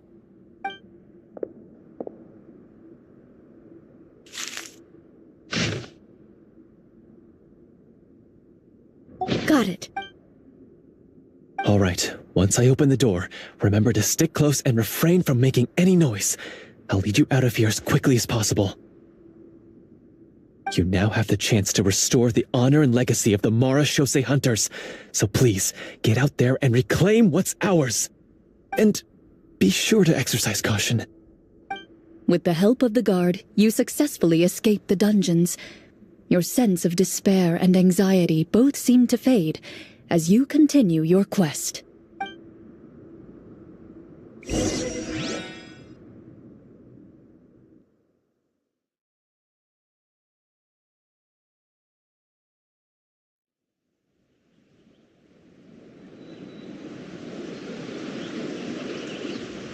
Wait, we didn't get to use our skills at all while we were in prison. Who knows when we're gonna get the chance to use that cool summon spell? That is a pity, but we can only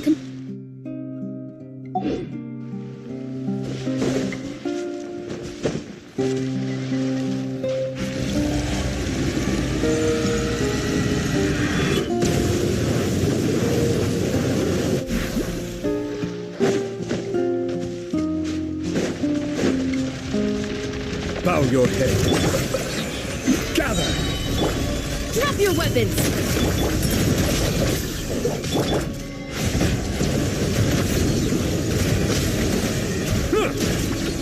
Silence!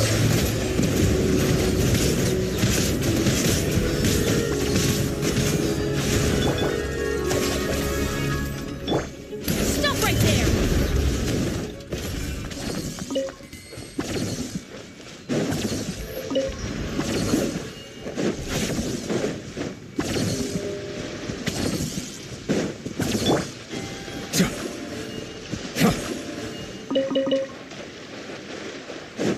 How about we explore the area ahead of us later?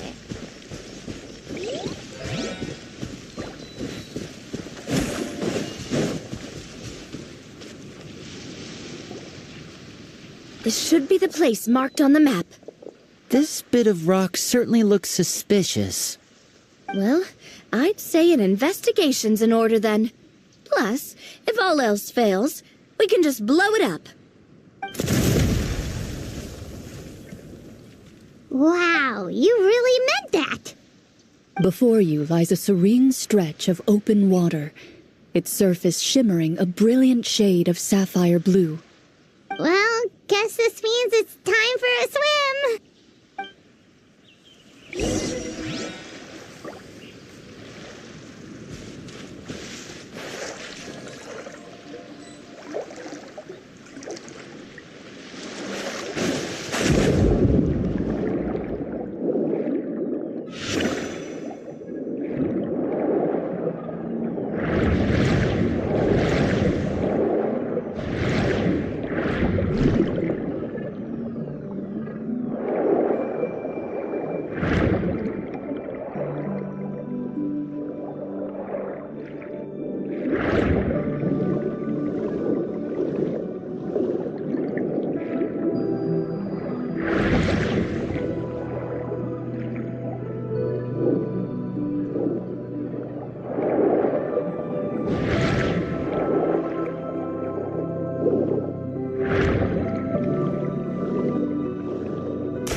Oh, what's the matter? It's nothing. As you step into the cave, you find yourself in an eerily quiet space. Before you lies a narrow passageway that appears to trail off endlessly into the distance.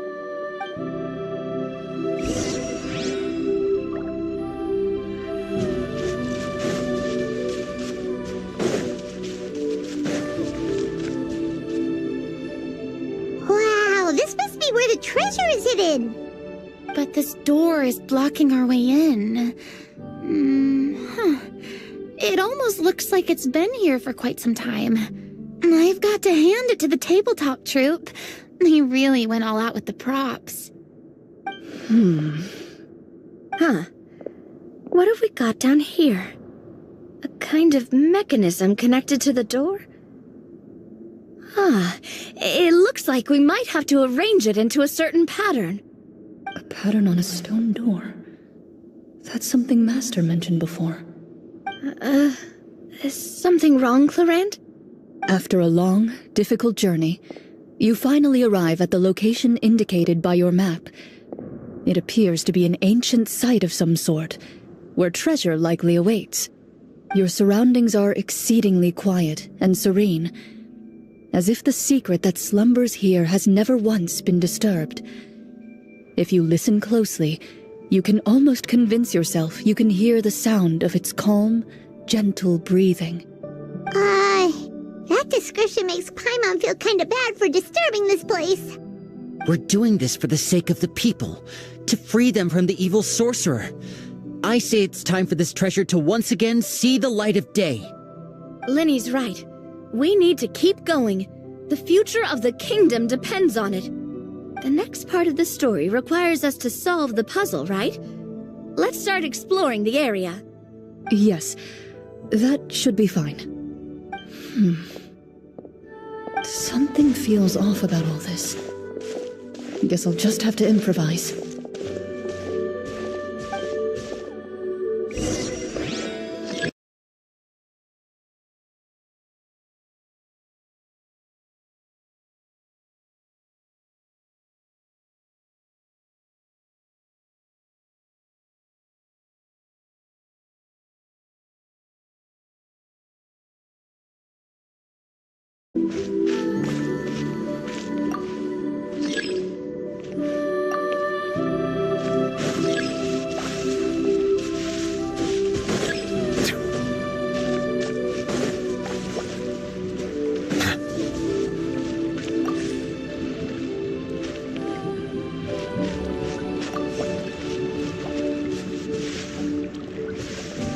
I found something! Found something here, too.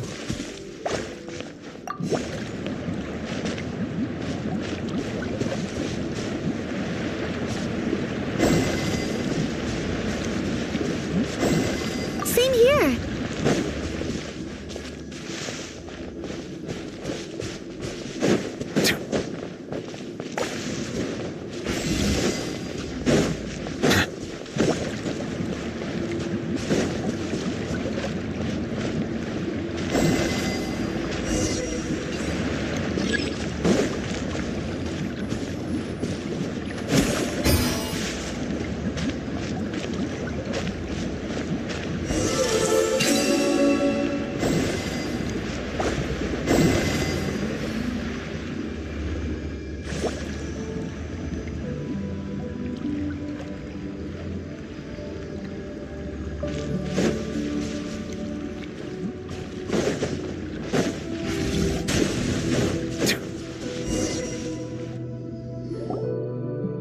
It worked!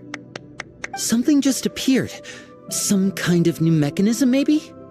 By solving the puzzles, you prove yourselves worthy of inheriting the secrets of the past. At the end of each puzzle, you're rewarded with With? a key. Oh, it must be the key to the big door. This is one of the Marechaussee Hunter keys that are passed down from generation to generation.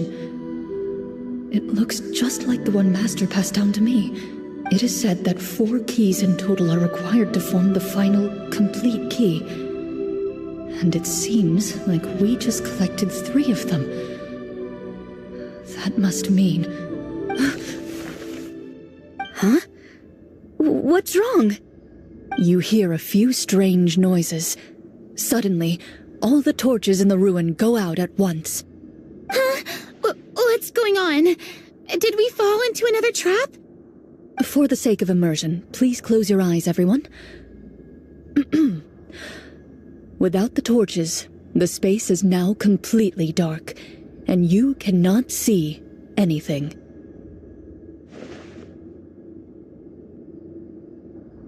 But Paimon can still see a little bit over here. Oh, right Right, sorry. Suddenly, you hear the sound of footsteps pierce through the darkness. There's someone else here? Oh, this is so unsettling. I can't see anything. I've been discovered then. Wait, that voice, it's... You recognize the voice as belonging to the guard who led you to this place. It appears he now covets the treasure for himself and has come to stake his claim. Oh, so this is just part of the script. Then I can probably relax. Well, if we can't see anything, that means we can't fight to the fullest of our abilities. Should we retreat for now? Judging by the way he's holding his sword, he must be a real marechaussee hunter. But this isn't part of the script. Retreat? That's not the hunter way. If it's dark for us, then it's dark for him. We choose to fight. Your choice is noted. Please keep your eyes closed until I tell you the torches have been relit. This battle will be in the dark. You got it. Well then, let us begin.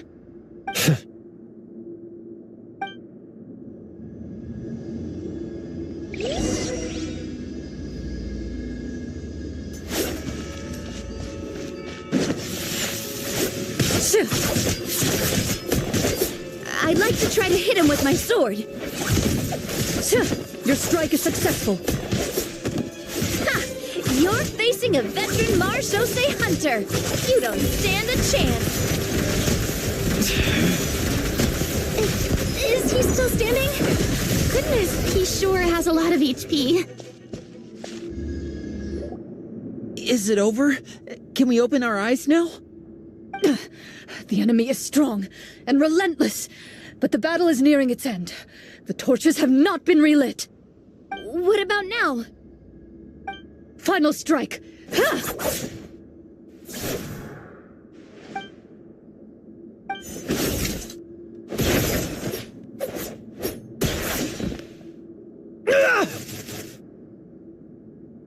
Well, did we get him?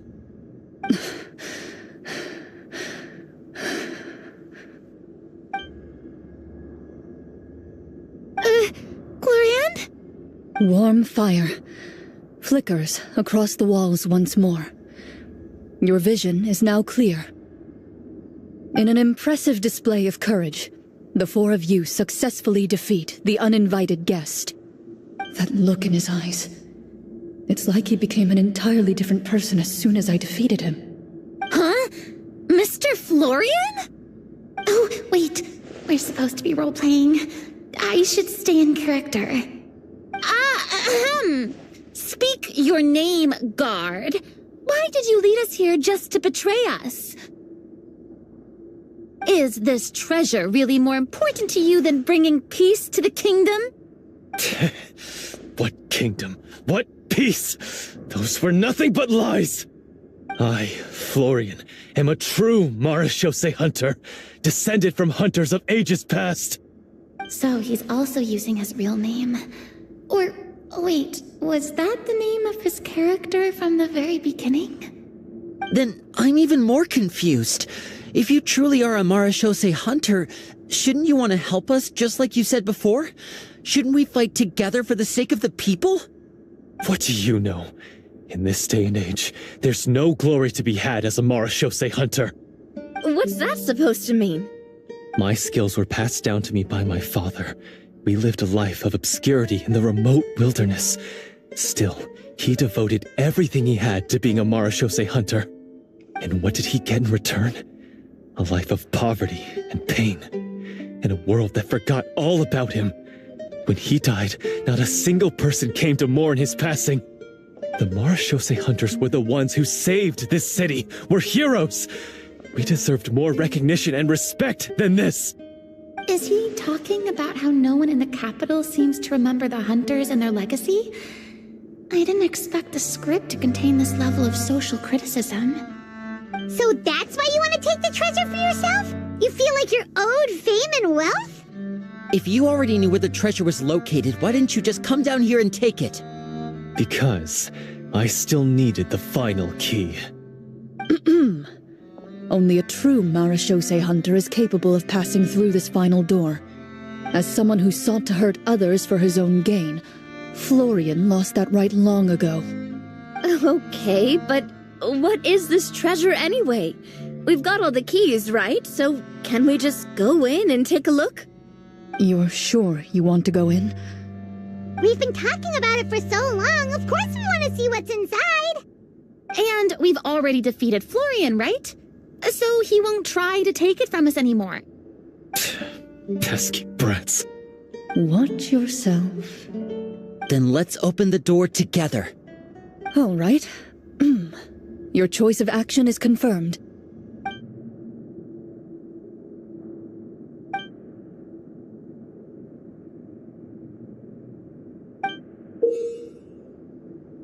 Before you, the door to the treasure, sealed and undisturbed for more than 100 years, finally swings open. You hear the shrill wail of the door hinge as it rotates for the first time after years of disuse, almost like a sleeping giant letting out an extended yawn. You get the impression that the secrets buried behind this door might be just as heavy as the sound you just heard. It's open! Come on, let's go in! Paimon wants to see what's inside! Ooh, me too! Ugh, uncovering hidden treasure is the most exciting part of adventuring. What do we have here? Uh-huh. A stone tablet? And some shabby weapons? You call this a treasure vault? Looks more like an abandoned warehouse. Maybe the troupe ran out of budget at the end? They provided a super immersive experience at the beginning only to drop the ball at the most important part. They could have at least filled this place with cardboard mora or something. Wait, I get it now. Paimon, this is the real Marachose hunter treasure. Huh? This is it? The Marachose hunter treasure is just a stone slab and some broken swords? I can't believe it. I refuse to believe it!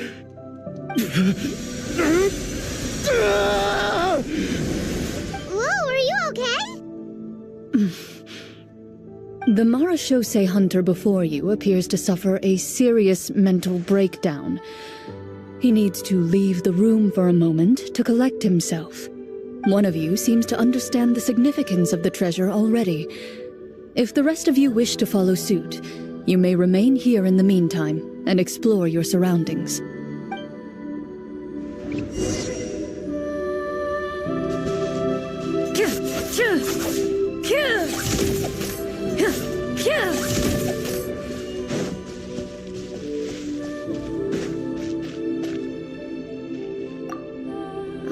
The names on the tablet. The old and broken weapons. What is the treasure supposed to be?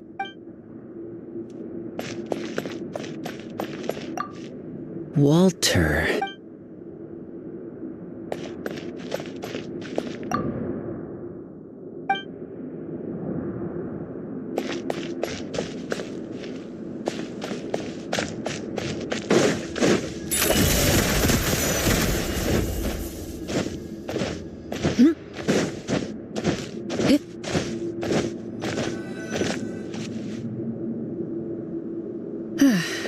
So, how are you doing?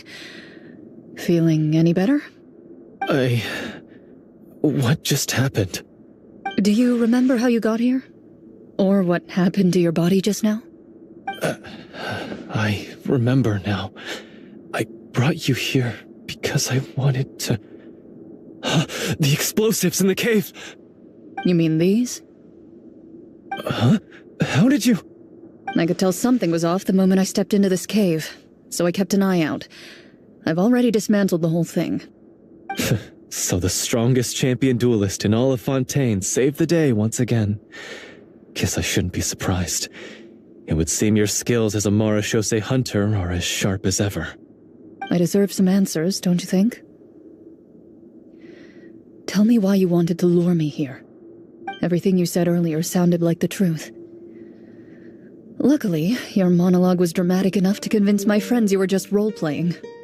I don't know. I just always felt like there was something in my heart that didn't belong to me. Something agitated and angry. Who knows? Maybe it was my own anger all along. I could never really tell. The feelings about my father and the other Marashose hunters are real. It just wasn't fair. I was angry, bitter that no one remembered them or praised their accomplishments. I don't know when it started, but at some point, my anger came to completely consume me.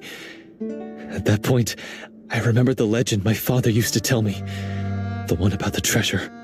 But if the treasure was all you cared about, why plant all those explosives? Wouldn't they just destroy the treasure and bury you along with it?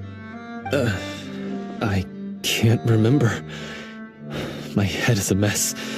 It felt like there was this voice telling me to eliminate the hunters, but now it's gone. From your description, I suspect you were dealing with a devorator. A devorator? Oh, your master, your father, I mean, never talked about it? It was a kind of monster that was active several centuries ago. No, I've heard of it. I'm just not sure why you suddenly... Wait, it can't be. The seal! The seal? My family has served as Marashose hunters for many generations. But the title and swordsmanship weren't the only things passed down over our line. There was a seal as well. My father instructed me to always watch over that seal and maintain it regularly. He said it had been passed down over a truly ancient age, and protecting it was our clan's most important duty. But I neglected that duty after he died. I finally decided to come down and check on it one day, and that's where my memories become fuzzy. The devorator would be a formidable adversary for any mortal being, even ones as capable as the hunters. If you lacked the power to completely destroy it, you could easily fall prey to its influence and corruption.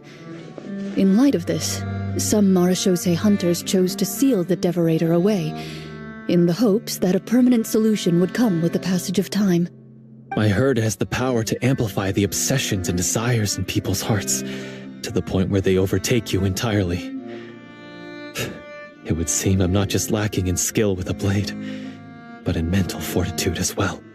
And yet, you were able to retrieve 3 of the 4 keys. If I remember correctly, each was entrusted to a respected and capable hunter. How did you manage it? One of them belonged to my father. The second I stole from a different hunter. And the third... was one that I snatched while the person was on the way home from the tavern. I nearly died in that alley. I know just how strong you are. It's as clear as day to everyone in Fontaine. I observed you from dusk to dawn, but could never find any opportunity to sneak up on you. I never even saw you drink a single glass of liquor. The only way I could think to obtain that last key was to lure you here using your hobby, and then... Oh, I get it now. That monster, it wanted to bury you here alongside the treasure.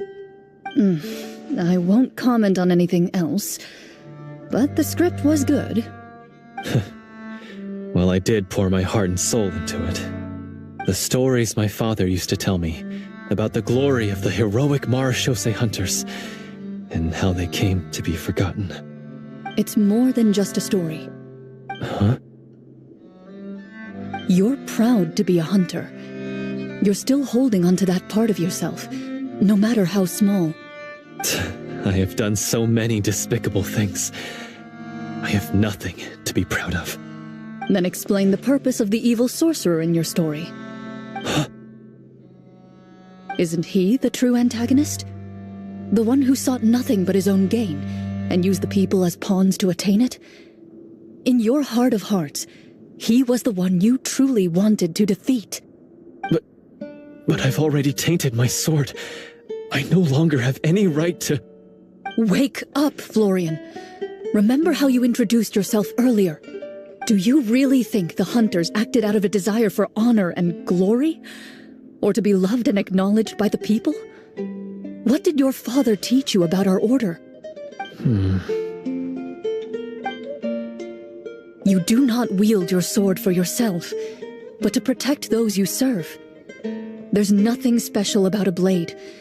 It's the intentions of the wielder that matter above all else.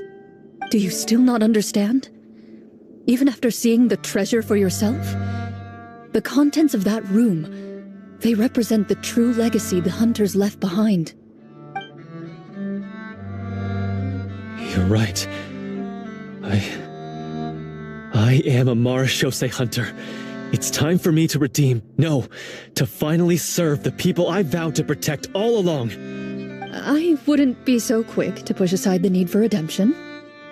I know. That's a charge I won't bother to defend myself against. Good. Then, come with me, and help me see the script through to the end. Huh? See the script through to the end? But there's no more script left. Never finished it, huh? No, I mean, I wrote the script with the sole purpose of luring you all here. There was no reason to write beyond this point. Then we'll just have to keep writing it. The evil sorcerer still needs to be defeated. You mean the Devorator? Are you saying I have to make up the rest of the script as we go along? Is that really so hard? You've already written most of it. Surely you can write an ending where the hunters win and justice prevails. I'll be there to help you too. You aren't afraid your party will fall into danger? I know what my friends are capable of, and they're all quite skilled. Besides, I need their help. Then, are you going to tell them the truth about all this? I don't intend to spoil the fun. Sometimes, protecting dreams and fantasies is more important than exposing the truth. Don't you think?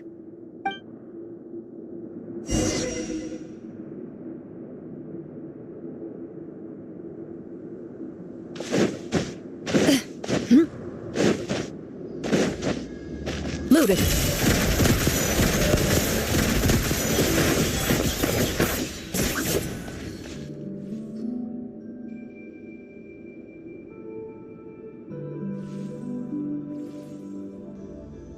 They're back! That took a while. Ahem! My fellow Marashose hunters, please forgive me, for I have sinned. Tone it down. Sorry. After crossing swords with you and witnessing your courage in battle, I've rediscovered my true self and regained my pride as a Marashose hunter. Oh, do I smell a redemption arc? I confess, I was brainwashed by the evil sorcerer. He asked me to lure you here so he could bury you in this cave. That little... Wait, you're saying all of that wasn't you, but the evil sorcerer? That's right. He's adept at manipulating the hearts and minds of the people. I fell under his influence because I did not possess a strong enough sense of will. And how are you going to prove that you're a changed man? We're not going to fall for the same trap twice. To be perfectly honest, I only came to my senses after seeing the treasure. It reminded me of my father's past teachings. The treasure was actually... The names of all the Marashose hunters from ages past and their weapons? Wait, you already know? Of course. Don't underestimate a veteran role-player's exploration skills. Oh, wait, I mean Marashose hunter Navia's exploration skills. We just finished reading through the content of the stone tablet. That tablet recorded the lives of some fascinating people. For example, this Marashose hunter called Est. She inherited the responsibilities of the Golden Hunter and passed judgment on many people. But in private, she had a very easygoing personality. Her favorite pastime was singing and dancing with her friends, And she was said to have a beautiful voice. So, she was just like you. Oh, you really think so? Well, when you put it that way, I suppose I also have a few things in common with this Walter. Working as an executioner, he supposedly used a countless number of tricks to confound his enemies in battle. Oh, if only I could have seen the feats of magic he pulled off back then. Their lives were all so exciting. You could write so many cool books about their accomplishments. How could they have all been forgotten? Because they chose to be. To hunt monsters that only appear in the shadows, you must also operate in the dark. To be a marechaussee hunter is to willingly give up on wealth and fame. Then this stone tablet must have been left behind by their companions. That's right. Few marechaussee hunters ever revealed their identity to the public. They always protected the city from the shadows.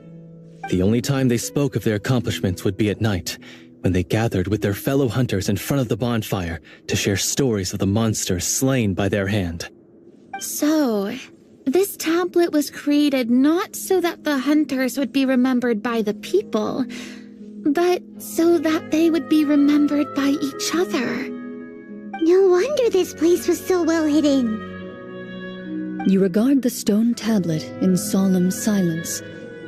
The names of your comrades etched onto its surface serve as a reminder that you are never truly alone. The tablet proves that, although a hunter walks a shrouded path, it is not a solitary one.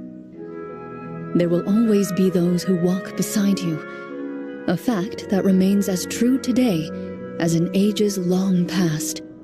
Their legacies shall continue to be passed down from generation to generation, as everlasting as the stone onto which their names are carved. Father, you once told me that I should seek out the treasure if I ever became lost. So this is what you wanted me to find.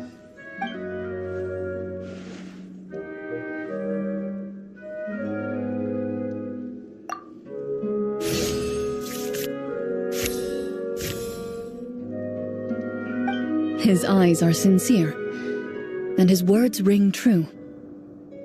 You can tell that every word he spoke just now came from the bottom of his heart. I implore you, everyone, please give me a chance to make up for all I've done.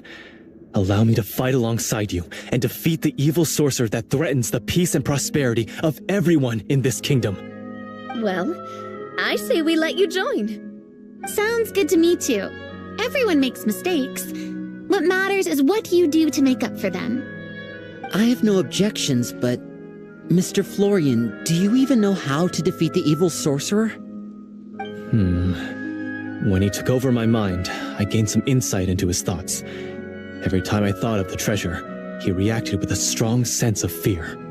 Huh? He's afraid of the treasure? But there's nothing here except some broken weapons and the stone tablet. What if the secret's hidden inside these weapons? GM, permission to investigate.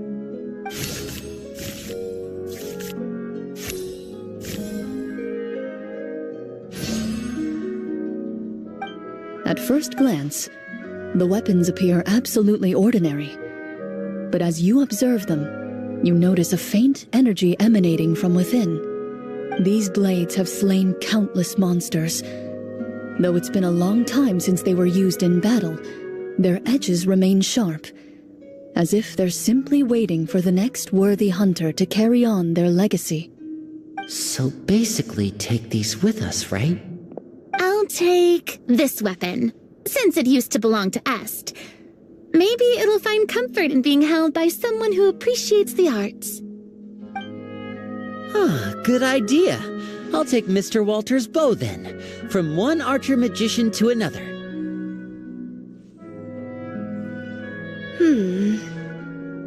Paimon's gonna pick a cool weapon too!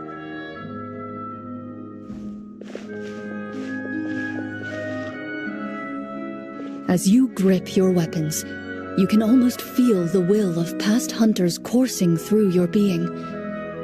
It's a feeling of courage, determination. A silent vow passed down from generation to generation that says, eradicate the monsters, no matter the cost.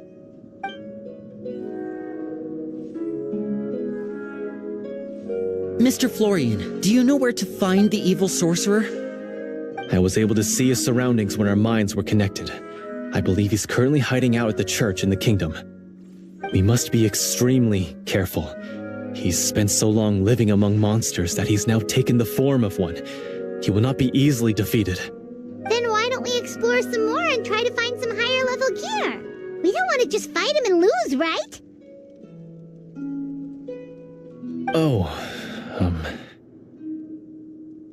No, we have to strike now. He was greatly weakened when I managed to break out of his control. If we let him rest, he might have time to escape. I agree with Mr. Florian. We've got to act while we have the advantage. Don't forget, the people of the capital are counting on us. Yeah, now that we've got a plan, there's no point in waiting. The longer this drags on, the worse it will be for everybody. Yes, that's what's called...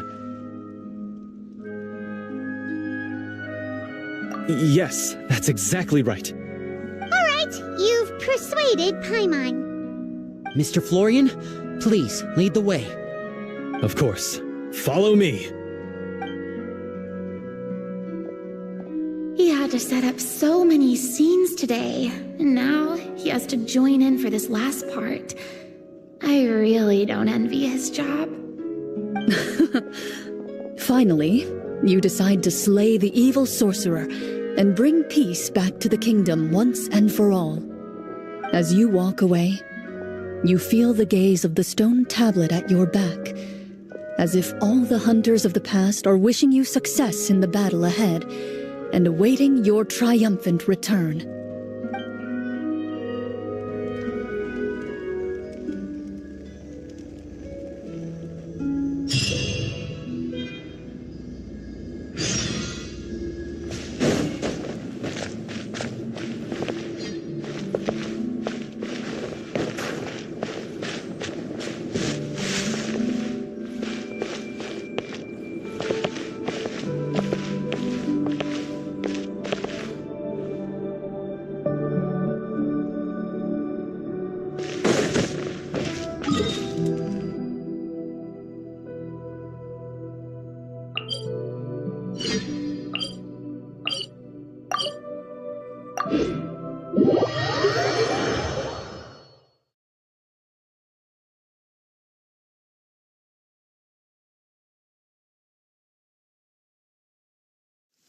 My apologies. This heavy rain must be quite an inconvenience for you.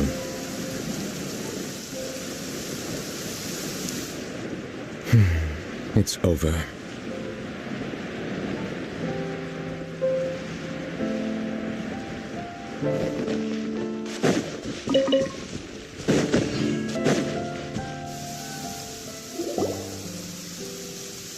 Finally, you arrive at the church Florian described. As you approach, an ominous aura surrounds you. You get the sense that your enemy is close at hand. How strange. This uneasy feeling seems so real. How did they manage that? Now, it is time for the final battle. Let's go!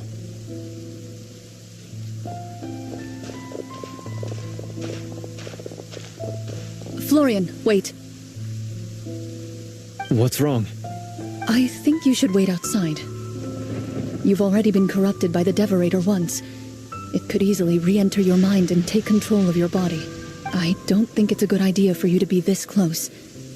If it corrupts you again, it's possible you might take on a new form entirely.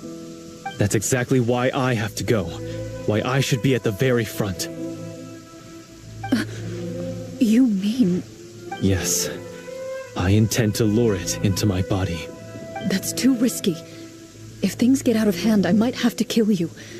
Do you understand how dangerous this is? I understand, but if I do this, you'll have a clear and visible target. The Devorator will have a hard time passing up a chance to enter a body it knows how to control.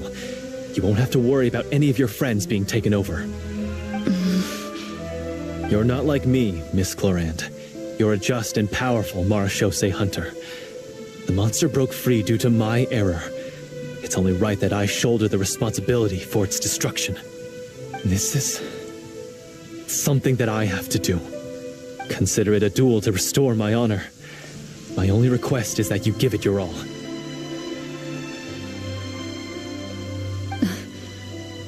I understand. Then, as a champion duelist, I hereby accept your request for a duel, and extend to you my most sincere regards. Thank you. The battle is now upon us. Let the Devorator once again tremble under the blade of the Marechaussee hunters.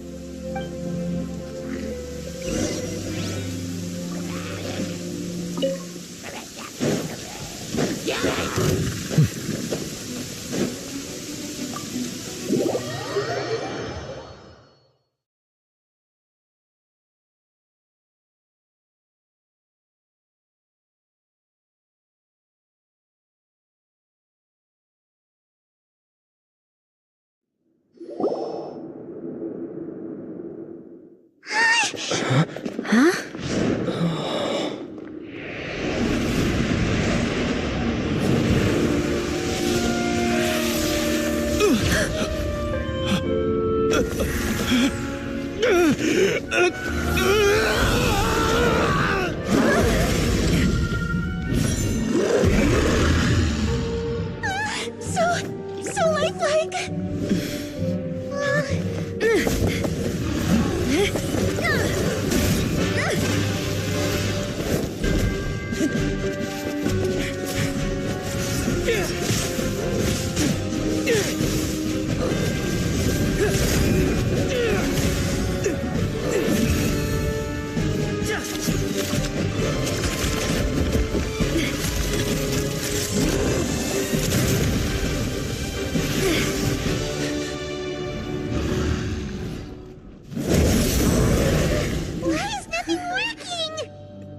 This foe is not invincible. You hold the treasure. The power to defeat it in your own 2 hands. The treasure? You mean... The names! It's the Marechaussee hunters' names! How are we supposed to... You forget, Paimon? There's still one skill we saved until the very end. Hunters fight not for fame, but to aid the people whenever they are summoned. Walter the Marechaussee Hunter, master of 1,000 tricks, executioner of the Phantom Hunters, I call for aid! Est, the Marechaussee Hunter, inheritor of Cassiodor's will, judge of the Shadow Hunters. Answer my call!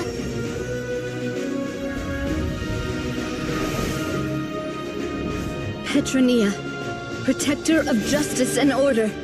The hunter I respect the most. Thank you for saving my friend, the best one I'll ever know. Please, lend us your strength.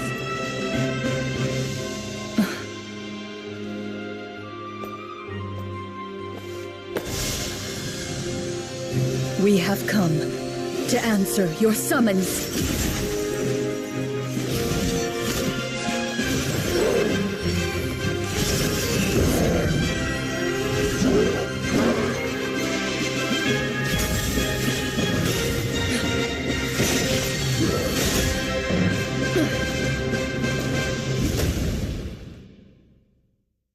And so, the monsters were eradicated, and the sorcerer was defeated.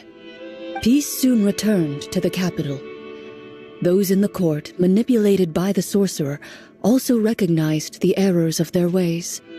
Some remembered the names of the heroes who saved their kingdom, but others simply continued their lives none the wiser. Such is the story of the Marechaussee Hunters. They pursue the phantoms in the darkness and exterminate all who pose a threat. They will always protect the city and those within it, even should all memory of their accomplishments be forgotten by the very people they serve. I am assuming we've finally reached the end of the script. Yes, you've reached one of the better endings. It's a pretty solid story overall. I thought it was just an ordinary adventure at first, but the further we got into it, the more impressed I became with the production and the plot. That final battle especially. All the effects were super realistic. Oh, right. Yeah, totally. That's a really good point. I never expected the weapons we picked up from that vault would have that kind of effect. Yeah, mine nearly scared the daylights out of me when it started glowing. I took a good look at it after we got out, but I don't think it ever lit up again. Oh, we should probably give these props back, right? I'll just leave mine here. Did you have a good time? Of course. Let me know if another script like this comes around. Sure, no problem. Then I'll head back for now. I think I need some time to fully digest everything that just happened. Once Mr. Florian is awake, please pass on my regards to him. He must be extremely exhausted to have passed out cold like that. You're right. He's had a lot to deal with. Well, see you all some other time. Toodaloo!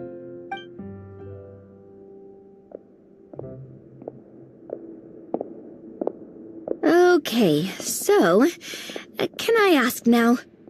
I think it should be fine, yeah. What in the world was going on back there? So you saw through all of that? That time in the cave when you told us to close our eyes, it'd be weirder if we didn't notice anything. I was dying of curiosity the entire time. I mean, you did a pretty bang-up job of pretending nothing had gone wrong. Farina actually looked like she thought all of it was planned. Guess none of us wanted to be the one to break the illusion. What are you all talking about? Oh, wait. Don't tell me Paimon never... Oh, this is all my fault. It's not too late to cover your ears. Here, Paimon, I'll do it for you. Bit late for that, don't you think? You're saying everything that happened back there wasn't actually part of the script? It's probably more accurate to say this was never a real scripted story to begin with. What? So loud. My head. Hey, you! Get up right now and explain yourself! No shaking, please! Oh, my head.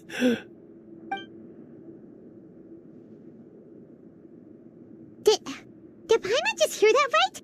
You guys made up that whole last part on the spot? It's not nice to lie to people, but Paimon's got to admit that was a really good story, Florian. Oh, and nice improvisation, Clorinde! Yeah, it was like watching a magician improvise a spectacular magic trick after forgetting an important prop. If Paimon knew something was wrong with that vault, she would have floated straight in the opposite direction. Everything was under control. As if you've ever described a situation as being out of control. I'm pretty sure any situation you consider to be easy to handle would scare a reasonable person half to death. Guess I'm just used to it. You must run into a lot of unexpected situations then. That explains why you're so good at coming up with things on the spot. As for you, Florian... I know there's no excuse for what I did. I'll turn myself into the guards at once, confess my crimes, and accept any punishment that comes my way. I would say you've already suffered more than enough. What? You may have been blinded by fame and fortune in the beginning, but your actions during the final battle had proven you to be a true Marechaussee hunter. You'll be far more used to the city above ground than below. Your job as a hunter is more important. But... Of course, you'll still need to take the keys and pay a personal visit to the 2 hunters you wronged. Prepare to accept any terms they give you as well. Yes, of course. As far as I'm concerned, though, your showing in the duel was enough to prove your honor. Then I'll do exactly as you said. I'll go return those 2 keys right now. Thank you so much, everyone. I'll do my best to prove myself worthy of the second chance you've given me. I swear this on my name and honor as a Marashose hunter. Until we meet again, everyone.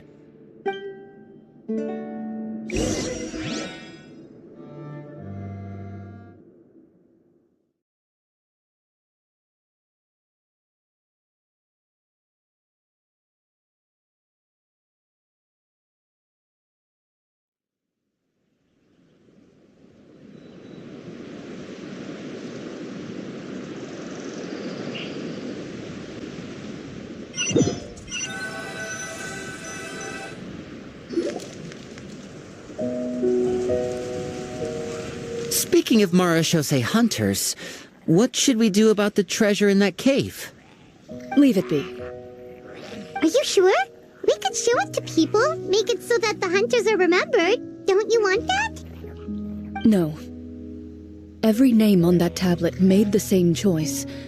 All hunters know what the path entails. I am no exception. My identity as a Marashose hunter is not something I need people to remember. I wish only to be recognized as a champion duelist. Nothing more. That's certainly very different from the path of a magician. Still, I admire your decision. Wait! Paimon just remembered something. If there were no special effects involved, why did our weapons begin to glow during the battle? That's because the Marashose hunters of ages past would often imbue their weapons with special enchantments to suppress the monsters. Whenever a monster was nearby, their weapons would start to glow. Oh, so that's why they had an effect on that guy near the end. I really thought the summons were doing all the work. Well, I'm sure the summons were a part of it too. Oh? How so? This particular devorator probably hailed from the same era as the hunters we saw in the room. The names you recited all belonged to the bravest hunters. Countless monsters fell to their blades. That's likely why the devorator visibly reacted when you said them out loud. So the names held the power all along! Navia, everything you said during your summon. Huh? Oh, I meant what I said. I mean, it was true to my character, so yeah, I'm glad you heard it. Just don't make me repeat myself. It's embarrassing. I really appreciated those words. All right. Don't get all sentimental on me. Anyway, let's not talk about that anymore. I'm going to go on ahead. Don't fall too far behind now. She ran off! I should probably head back as well. This story was truly incredible. I might have to spend the whole night telling my siblings all about it. Goodbye.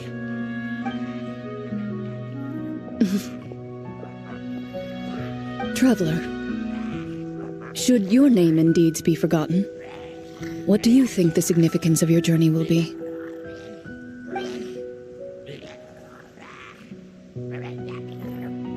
I suppose the significance would be the journey itself and the world we helped create. There's still value in the time I shared with everyone here, in the things we were able to accomplish, even if no one remembers them. A great answer. I'll remember it. Me?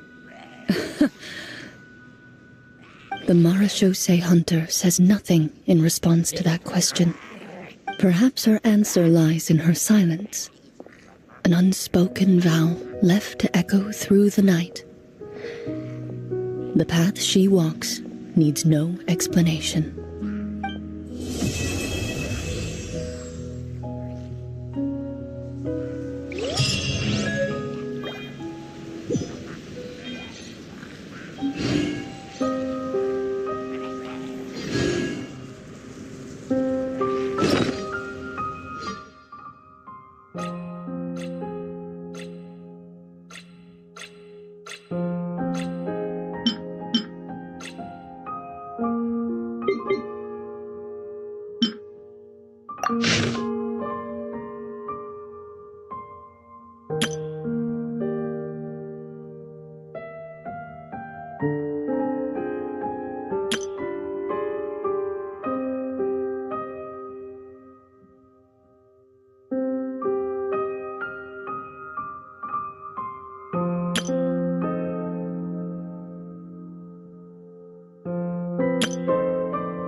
Melusines are beautiful creatures. They are the pride of Fontaine.